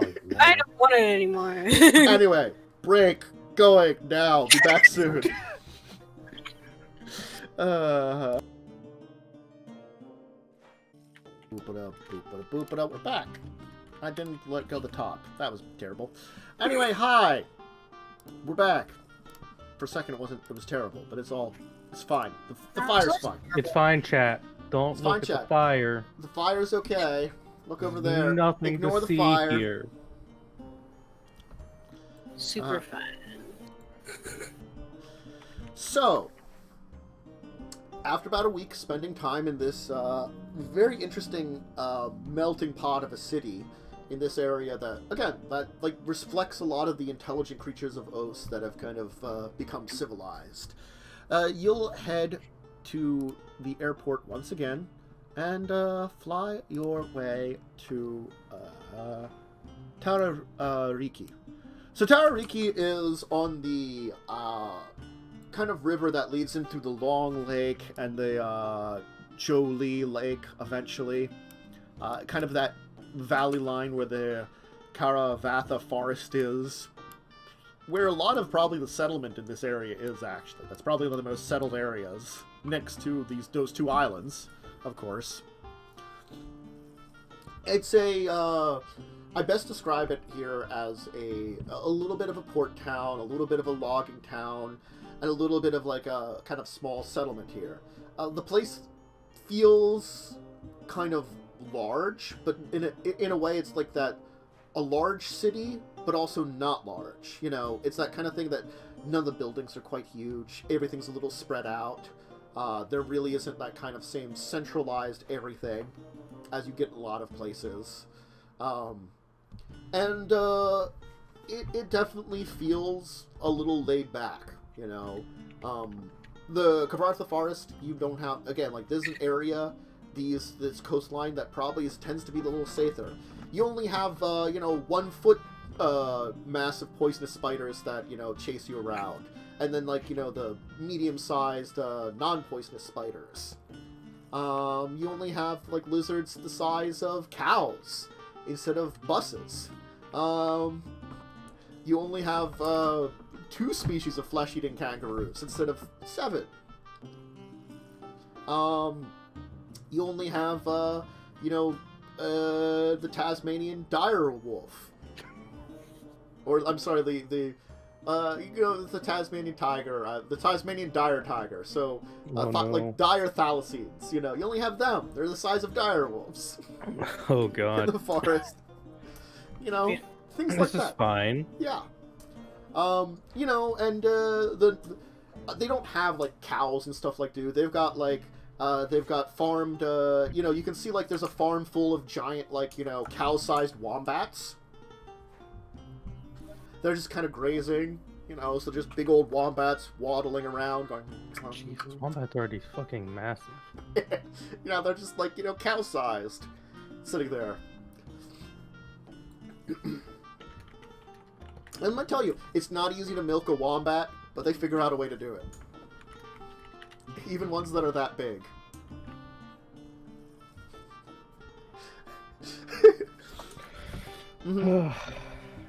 Of course, there's warnings to keep away from the Quarfarthian koalas. Not pleasant, you know. Don't feed them. Warning signs around the place. Because they look cute, but they're omnivorous. Omnivorous? Yes. Words. They eat a lot of eucalyptics, get high, and then occasionally get very angry and try to bite off people's faces. Me too. Nice. Mm-hmm. So it's the usual. Drop bears. But it's an actual bear. It's like the size of a grizzly bear. Actual bear that drops on top of you. Yeah. Sits on you all day. I like that. I like that a lot. It's the koala from Death from Koala Above. Yeah. I can blend in. I can just turn into one. I'll be fine. So, the rest of you are fine. So if the docile Europe has dragons, what does the chaotic what is their hell of a prison colony? We don't want to know. I mean, you're in the nice area, which is probably the like the generally speaking the friendliest area, and you're arranging to grab a car and take it over into some of the worse areas. Because there's the jungles, which get worse, and then there's the center of the continent, which is even more worse. It's probably a freaking Look, girafffe here. it's not a fly speed. They have a glide speed. Yeah. They glide at you. Ah!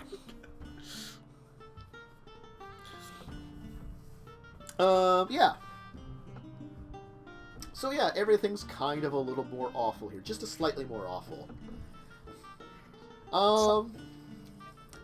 And there's a lot of poisonous everything, you know. Sounds about right. They had to defang the wombats before they domesticated them. They still have to defang them when they're young, you know. The domesticated giant wombats that you saw. Because apparently they're poisonous too, because why not? Yeah.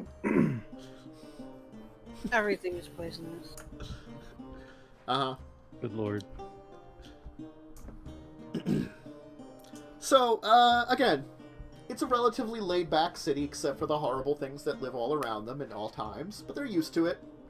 And it's kind of a spread out over a little bit of an area.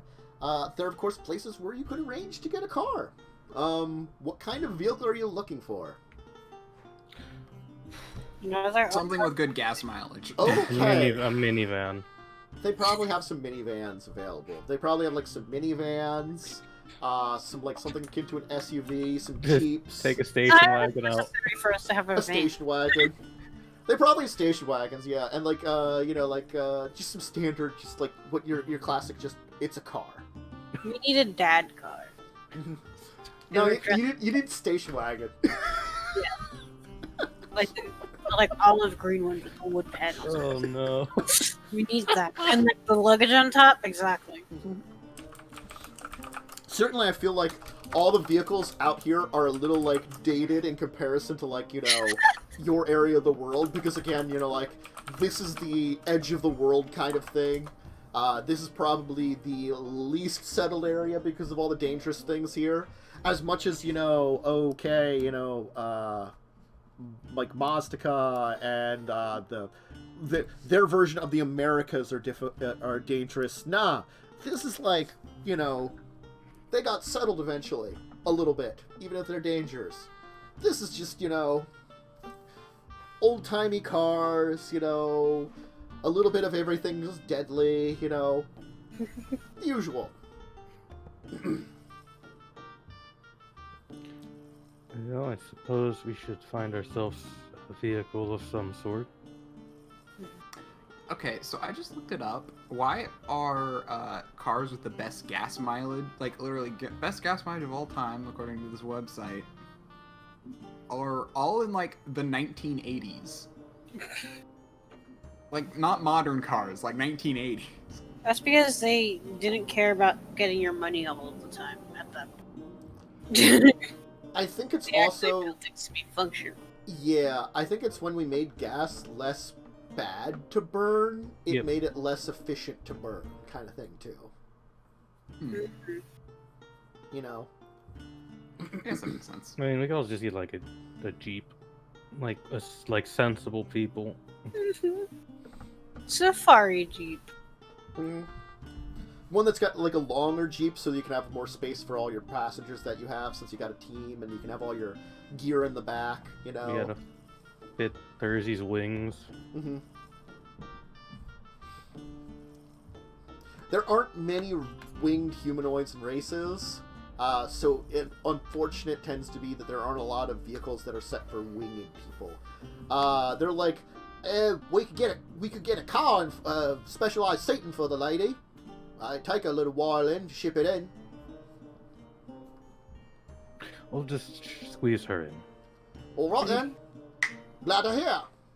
Well, good luck to you. Where's you heading?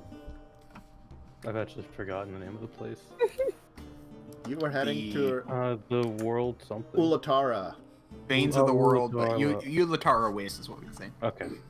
Waste. No one wants to go there. It's a dangerous place. We have some business there.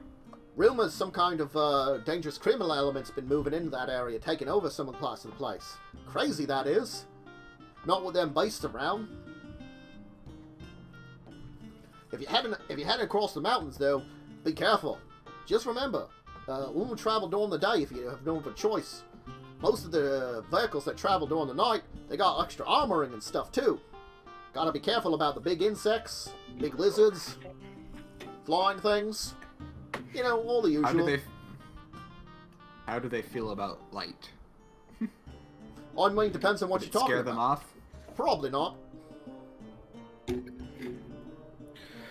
Not even sunlight? Probably not. Thank you for the advice. Sure. Glad to help. Alright. Should we head out? Mhm. Get the rest of our supplies? Oh, and stick to the roads. They got special things on them that try to repel them pretty well. Usually.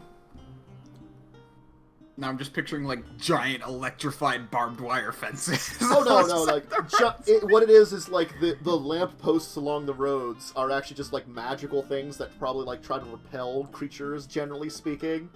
And It shoots out barbed wired electrified rays of just barbed wire like shoots out at things. Yeah. Anyway. Instead of tumbleweeds, we have barbed wire. Yeah. Yeah. They're even worse than normal tumbleweeds. They're just tumbling around and like you're like, ah, God, tumbleweeds were bad enough. Ah, it sticks to you, and then you stuck to it. It just gets spread to you as you walk. Mm-hmm. tumble bramble. Mm-hmm.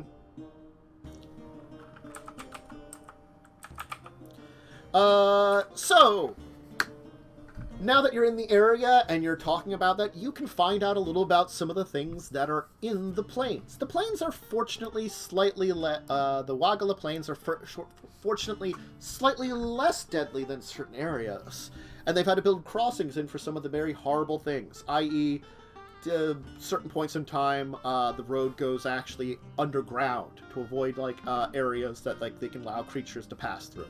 So rather than having like things going over, because they're quite large, massive bus-sized lizards, spiders the size of houses, giant mantises,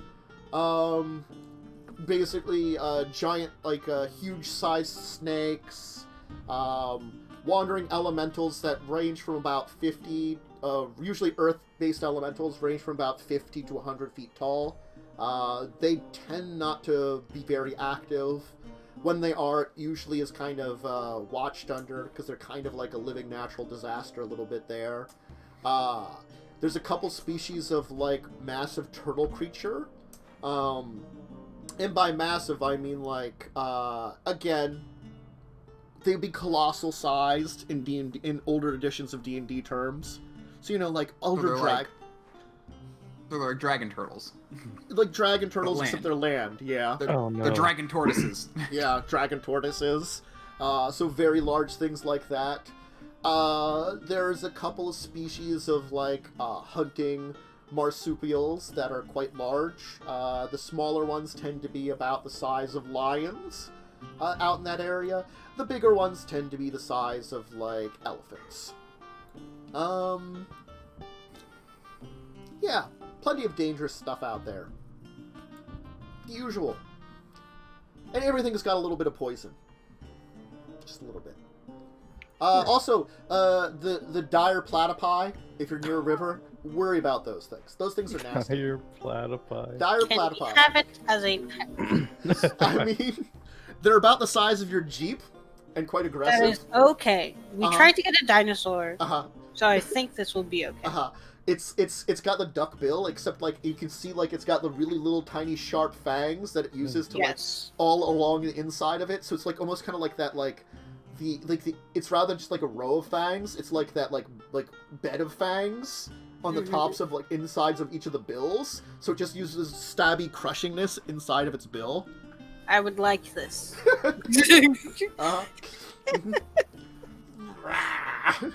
Got lots of animal handling. Dire platypus.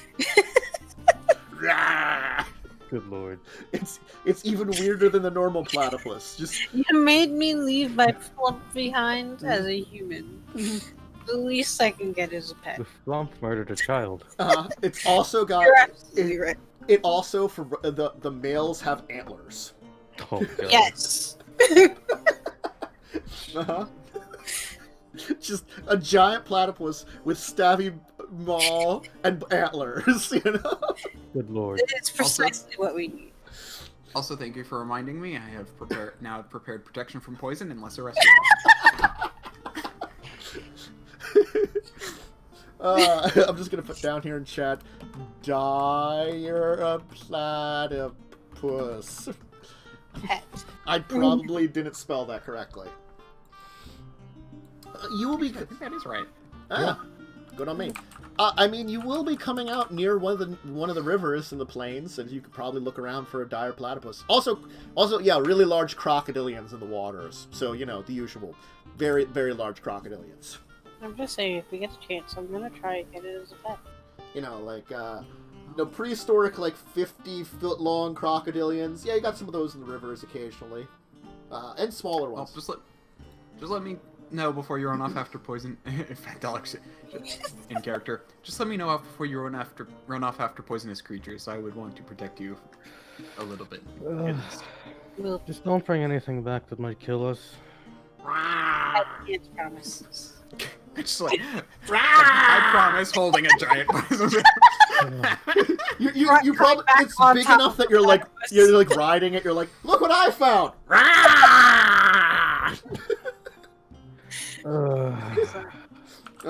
Listen, if if it was Jess would say yes. It probably because it's got to be supernatural. Thursday's 100%. Because they got that electrical thing going on it. It's got to like shoot lightning from its horns too. Absolutely.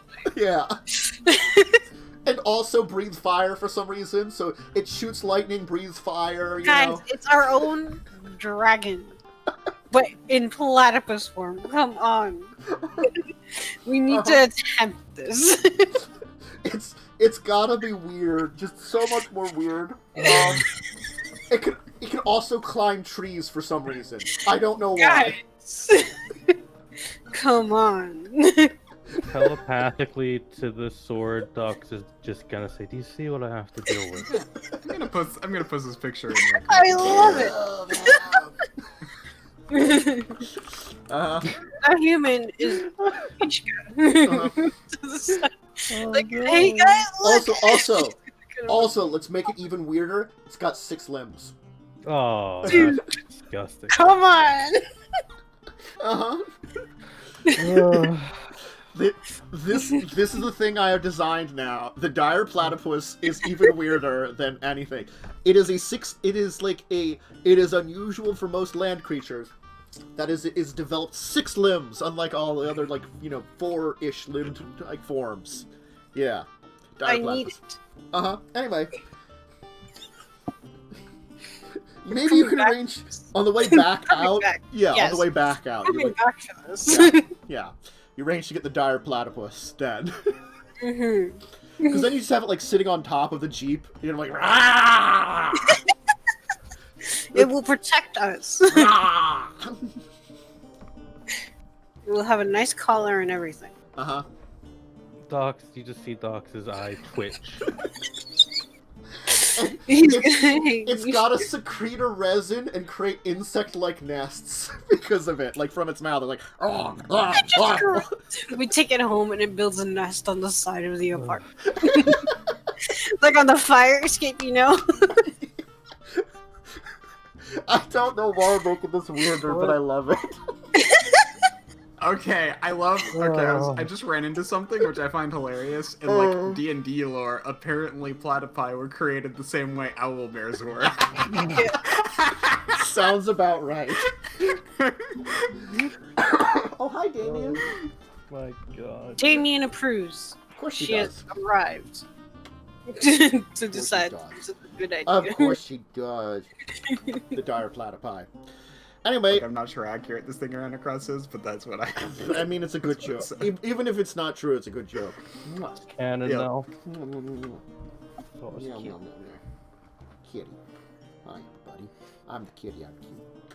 So, regardless of dire platypi, you will arrange to, I guess, get together all of your materials for your long journey. So they do recommend 3 or 4 gas cans. You'll load up on some food supplies and water supplies, so you have them just in case of problems. You're going through areas which tend to be a little, I'd say a little bit more lush. Those pictures that Worm was putting in there of it's kind of got a little bit more grass in the area, a little trees occasionally. It's a little bit more grasslandy. There's a little bit more water into the Wagula Plains. So it certainly is a little easier to travel in than some of the more dangerous areas, like the wastes or the mountain ranges. And the route will kind of take you north of Tarariki. They'll definitely recommend. It should take you about a day to get to the first city, Anthroto. So they recommend you leave kind of in the morning. So, you'll spend a night in Tarariki, and then you'll head out early in the morning. The route will take you north around the back end of Caravan Forest, up into where, the mountain ranges, where the big route through the mountains is. It's a combination of a bunch of different tunnels and routes that kind of go through the mountains, and because of it, it's mainly made for cargo route, for large cargo vehicles, which you'll kind of seem you'll see along this road, kind of large armored trucks that are you think about the trucks that we have now, except you can see that it's got rather than having advertisements on it, what marking what else, it's just armored plating on the side, and you can see the cabins kind of armored up and stuff too, because they're probably traveling to places that are less safe than the route you're taking, the Ocean truck caravans that take them out into the plains and the deserts and stuff, to transport materials through the few settlements that are out that way, have to deal with very horrible things, often. So, yeah, you'll definitely pass by a few, heavily armored trucks coming in, transporting materials as you head out that way. One of the first things that you'll notice is that, on the as you kind of pass through the last part of the mountains, is there's the kind of a little stopping area, where you'll see Old Krat as a sign for it. Old Krat. If you want to stop by off to the side. As you're going to see, like, there seems to be a massive, vaguely humanoid-shaped elemental that just kind of is kind of sitting by the entryway to, like, the last tunnel that you came out of before you're on the other side of the mountains. Old Krat, who has been known to be part of the, was an elemental that was negotiated with to help open up the tunnels to cross the mountains, and so now guards it for all eternity. He just kind of hangs out there. I mean, he's an earth elemental that's the size of, like, 100 foot tall. Nothing kind of approaches him, and he just kind of hangs there. Massive rock man. Rock type. He's large. Mm-hmm. Just kind of... He doesn't really... Again, like, he doesn't have a face. He's just kind of got that kind of, like, just vague humanoid form. As you can see that there's, like, trees and stuff growing on him in various places, you know. Like lush greenery, like birds kind of fly around him a lot, you know. He just doesn't move, too, you know. He's a living mountain that you can tell is different from it because he's just kind of, like, separated from it.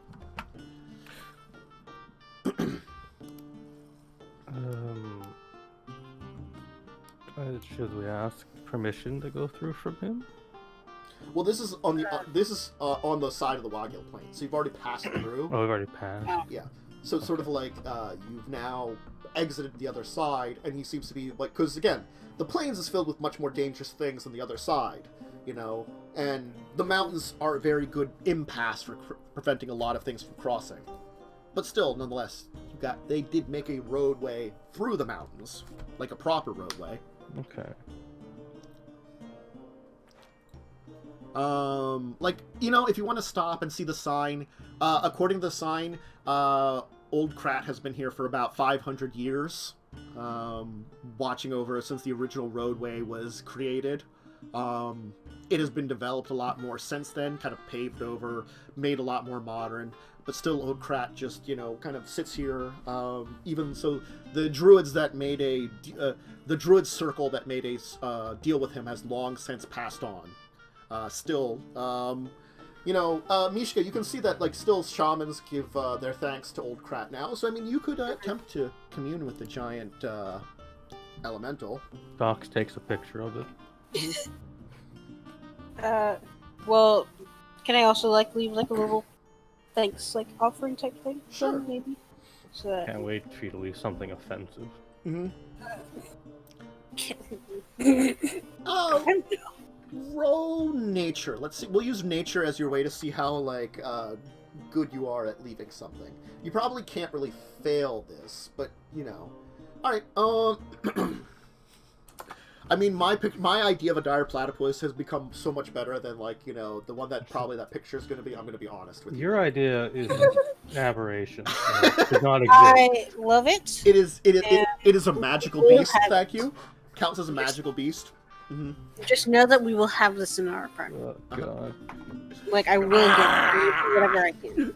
Every time you'd have it, then I have to make that noise. Like, it's going to be. just imagine it's like duck It will open protect up with all our those apartment fangs. from here it is. This is how we're going to protect the apartment. It's just it's like hanging out in the tub, you know. Yeah. Well, we do all have hearts, I suppose. Yeah, so I assume that I don't leave something that will make this guy. Well, the thing is, like, you create, like, a small circle of, like rocks and plants and stuff. You offer kind of, like, a commune with it. Again, like, already you've felt like there's a lot of more natural energy in this entire land. But you can, like, as you kind of, like, sit there and commune with this thing, you almost hear, like this, like creaking of stone that everyone else just hears. Like, it almost sounds like, you know, like rocks are kind of falling and something, like almost like a shake. Shit. But you can hear this in this kind of like deep rumbly voice. It's like, welcome.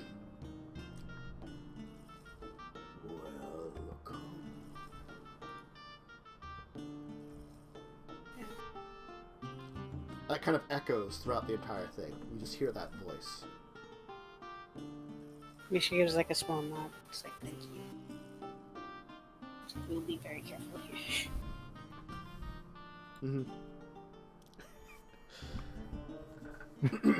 She's being as respectful as she can. Okay. Soon you'll be able to continue on your way. And now you'll be properly in the plains. And as I said, you'll notice that on either side of the road, kind of like approximately 100 feet apart, are these kind of like signposts with that look like light poles, except the top have these kind of like growing crystals on them. Occasionally, about every about 10 miles, there's like a half a mile stretch where the road will actually go underground. Will actually like go down underground and then come back out, kind of leaving these kind of natural lines, half-mile lines where larger creatures and things can kind of cross over the land. You'll actually be able to see some of these things. Kind of actually like hanging by one of the roads, one of the signs, kind of staring at you, it seems like, is a massive turtle. And I'm saying like massive. But it's different than a normal turtle, as it's a two-headed turtle. Good lord. And it's kind of got like dirt and stuff on its back. It's kind of got this like almost crown of spines around its shell. It's kind of scrunching down, kind of like walking as if it like walked up to the road and has just stopped. And it's just, this thing is probably like, its shell is probably like 100 feet long, you know, from tip to tip. And it's just like each of the heads is kind of like looking at you guys, kind of just blinking occasionally as you kind of pass it by, as it's just watching the roadway. And then like this, you see like a large mantis fly up as you're kind of passing by, as in one of the heads just goes and gulps down at it, and the horse-sized mantis is quickly like grabbed as it kind of chews a little bit and swallows it. No, Mishka, you can't have one. Why not? It's too big. Fine. Mm-hmm. That means we're still getting those. I have to think Doc wasn't really even paying attention. She's reading a book. It's like, no. You'll see what looks to be like large, huge-sized kangaroos coming along in like a pack, going along the side of the road. These do seem to be like herbivores, like eating at like some of the grasses and stuff, you know. So we're talking about like elephant-sized, you know, kangaroos, and then all of a sudden one will disappear like that, as what looks to be like a gargantuan trapdoor spider gets one. Jesus. Yo! Mm-hmm. Good lord. Uh-huh. Just like a ruff ruff. Yeah. You know, you'll get to see some other wildlife occasionally. Massive birds, like rock-sized birds, will fly overhead occasionally. You know, dragonflies the size of, like large dogs will fly around. You know, medium-sized dragonflies. The usual. Mm-hmm. Super normal. Mm-hmm. For a while there, you'll have a like Let's just say there's a cat-sized. reason I have Vanish prepared. Yeah, for a while you'll have a cat-sized cicada like stuck to your one window. It'll just kind of land there on your car as it's driving. Is it making noise too? Yeah, it'll be making noise, and like, you know, it'll be very like loud and kind of like creaking into your car. You'll be like, shoo, shoo. Eventually it'll go away.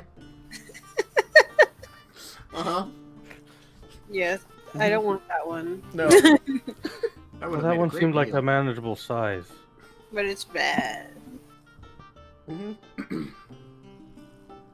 And plus they're loud and die. when As they you'll go like at me. start to go down into one of the tunnels, you'll see like walking across like the area above the tunnel is a massive like what looks to be a big tarantula. So similar to the trapdoor spider, except like, you know, tarantula or hunter spider form, you know? So it's just like Heck yeah. crawl, crawl, crawl, crawl, crawl. Good thing Jess in here for these giant spiders. Mm-hmm. Mm-hmm. lots of pleasant creatures. You know? Or like, you know, there'll be like a small roadside stand where they've got a large, what looks to be lizard that kind of like is stuffed next to the road, that kind of has a couple of those poles around it, that looks to be like a lizard that's like probably, again, gargantuan sized, just like stuffed, and the building is made into it. So it's like, you know, it's an actual creature that's been turned into a roadside stand and preserved.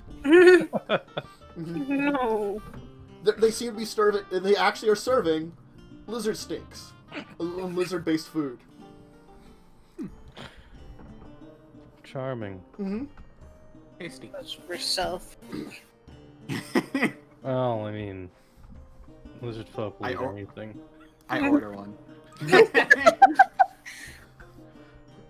There's this actually like what looks to be a lizard person, but like different from you. Like it seems to be like a large sized, you know, like, so it's like a troll sized lizard man with like kind of like a frill around its neck and like a horn on its nose, kind of like, you know, kind of being like, "What'll I get you? What can you do for you down out here? Good day." I'd like to try one of your exotic meats. Oh, hi there, little cousin from the mainland, eh? Sure, we can try some. We got some Titan lizard steaks. We also got some mattress fritters. Go try some of the great stuff here. I just point to a couple things. Yeah.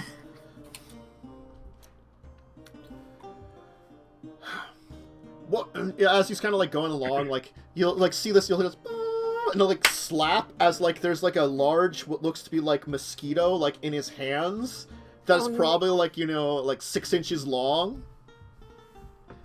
Damn it! Not their season. Don't worry about that. Probably just got something wandering around looking for their blood. I know. Here's what you got. And I take it. Yeah.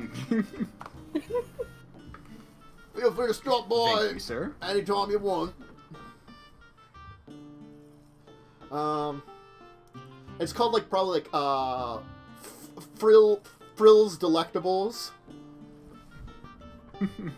Just remember good old Frill whenever you're heading by here. Will do. Mm-hmm. Perhaps on our return trip. Yeah. Get snacks for the Yeah. platypus. Mm-hmm.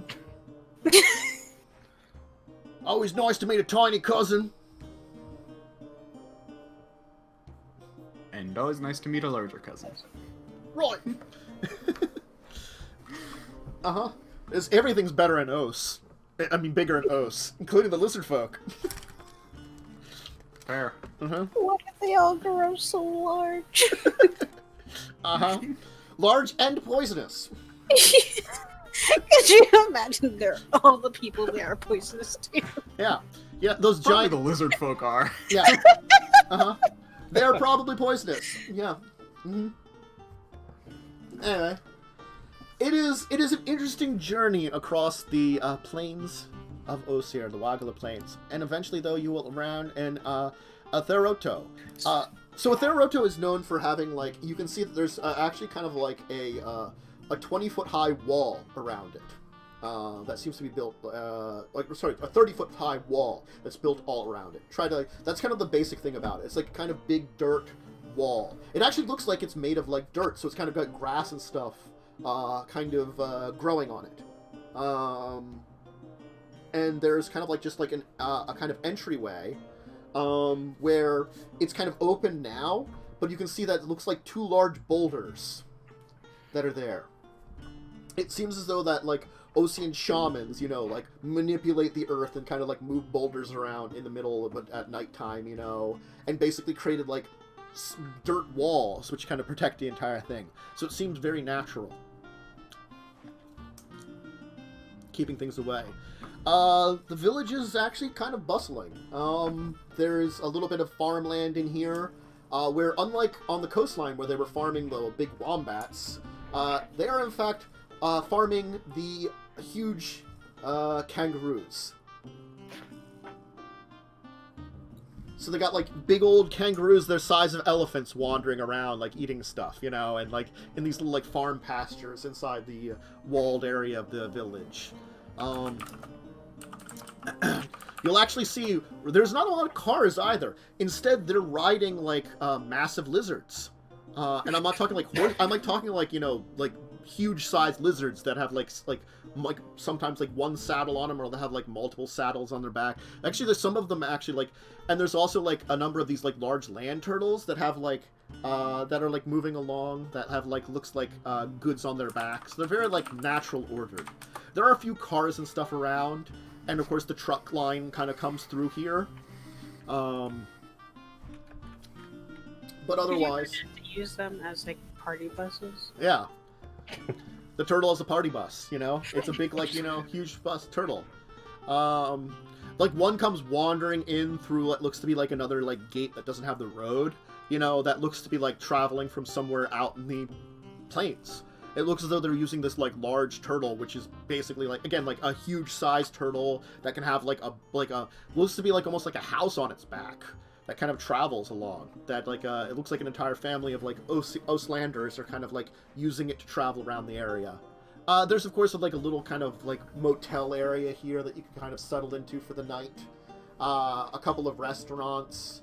A nice bar area that you can settle into.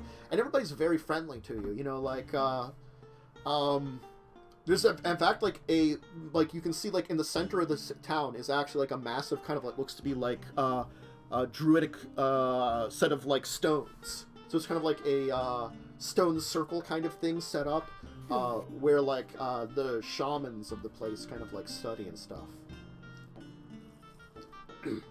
So, but we'll worry a lot about that next time, because it's time for us to go, as you finally arrived on your first stop on the journey across the Wagila Plains, that are quite interesting to travel through. Glad you're on the road, because trapdoor spiders that eat kangaroos seem like an awful thing to run into. Maybe. Uh-huh. If you went the survivor route. Uh-huh. I mean, the big turtles at least seem like they, you know, like you'd be safe with them-ish. They probably don't move a lot, you know. They just kind of wander around. You know, occasionally eat giant mantises. Mm-hmm. Mm-hmm. Super safe. Super safe. Definitely safe. Definitely safe. But, let's go around, have people shout out who they are, where to find them, etc. Let's definitely go counterclockwise, because we don't have a Jess anyway, so I couldn't go clockwise. I mean, I'd skip someone. So we'll go with Jinx. Start out with. I'm Jinx Jams on Twitch and Twitter. I stream most days. I'm probably streaming today. I got Death and Taxes, so that's good. Oh, that's a good one. Yeah, so we're gonna be playing that later. Cool. Yeah. Yeah. And then Worm. I am Diamond Worm. You can find me on twitch.tv/DiamondWorm or @DiamondWorm on Twitter. Yeah, I'll probably stream some stuff again soon. I should probably plan to do that this next year. Stream more. Mm-hmm. And Momo. Momo Shu on Twitch, Addy Shu on Twitter. I'm gonna try and start streaming in the new year also. I should probably give you my links for that command at some point. Probably. That'd be good. I will probably try to stream more after New Year's. Myself, Dracovin. If you're looking for RPG games, there's this one every Monday at 1 p.m. Tuesdays at 2 p.m. is Legacies of Kain, which is a Vampire the Masquerade game. Thursdays at 8 p.m. in the evening, all EST, is Children of Wrath. That's a D&D, a 5e D&D game also. It's set in the Magic the Gathering world of Dominaria. I should be starting up a number of new RPG shows I'm planning for the new year. I've got a short list of them. I just have to figure out what days, what players I'm going to get for them. If you're looking for gaming streams, I will be doing a couple of them. I am planning on doing, at very least, finishing up my Vampire the Masquerade Bloodlines game that I started, like, forever ago and have played throughout this year occasionally, here and there. So I'll be finishing that one up. I've already finished up 2 of the games I was planning on. Had in the background, so I'll be finishing up a few games, adding a few new gaming streams. So expect me to stream a lot more. I'm gonna try to do that in the new year. I'm gonna try to come up with a good streaming schedule. So, yeah, expect a bunch of stuff. These schedules are hard.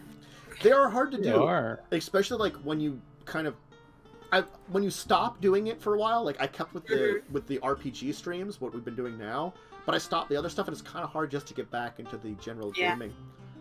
You know, also probably try to get some like multiplayer stuff because I want to do like some more Among Us, Phasmophobia, and a couple more multiplayer survival games.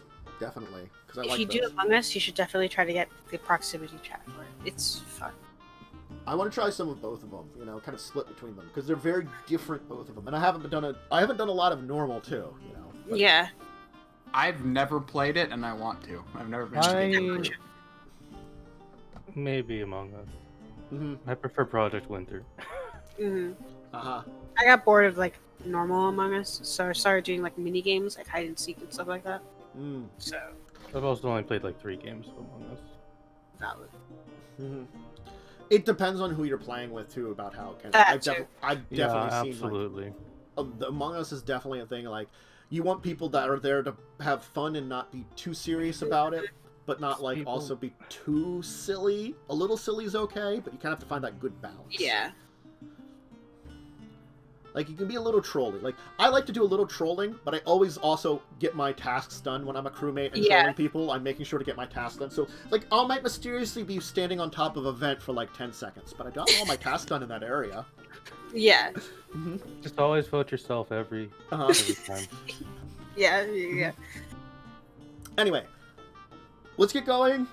Thank you for joining us. It was fun, crazy stuff. Dire platypi and other weird stuff happened. We're getting it. Yeah. My design has gotten really weird for a creature. I can imagine it in my head, and it's just so weird. And it's like, I love The it. dad of the party might have some words about that one. I need it. We'll find out about it. But I'm dressed until- like the dad, so it's okay. Until the next time, bye everybody. Farewell. Farewell, farewell. Yeah.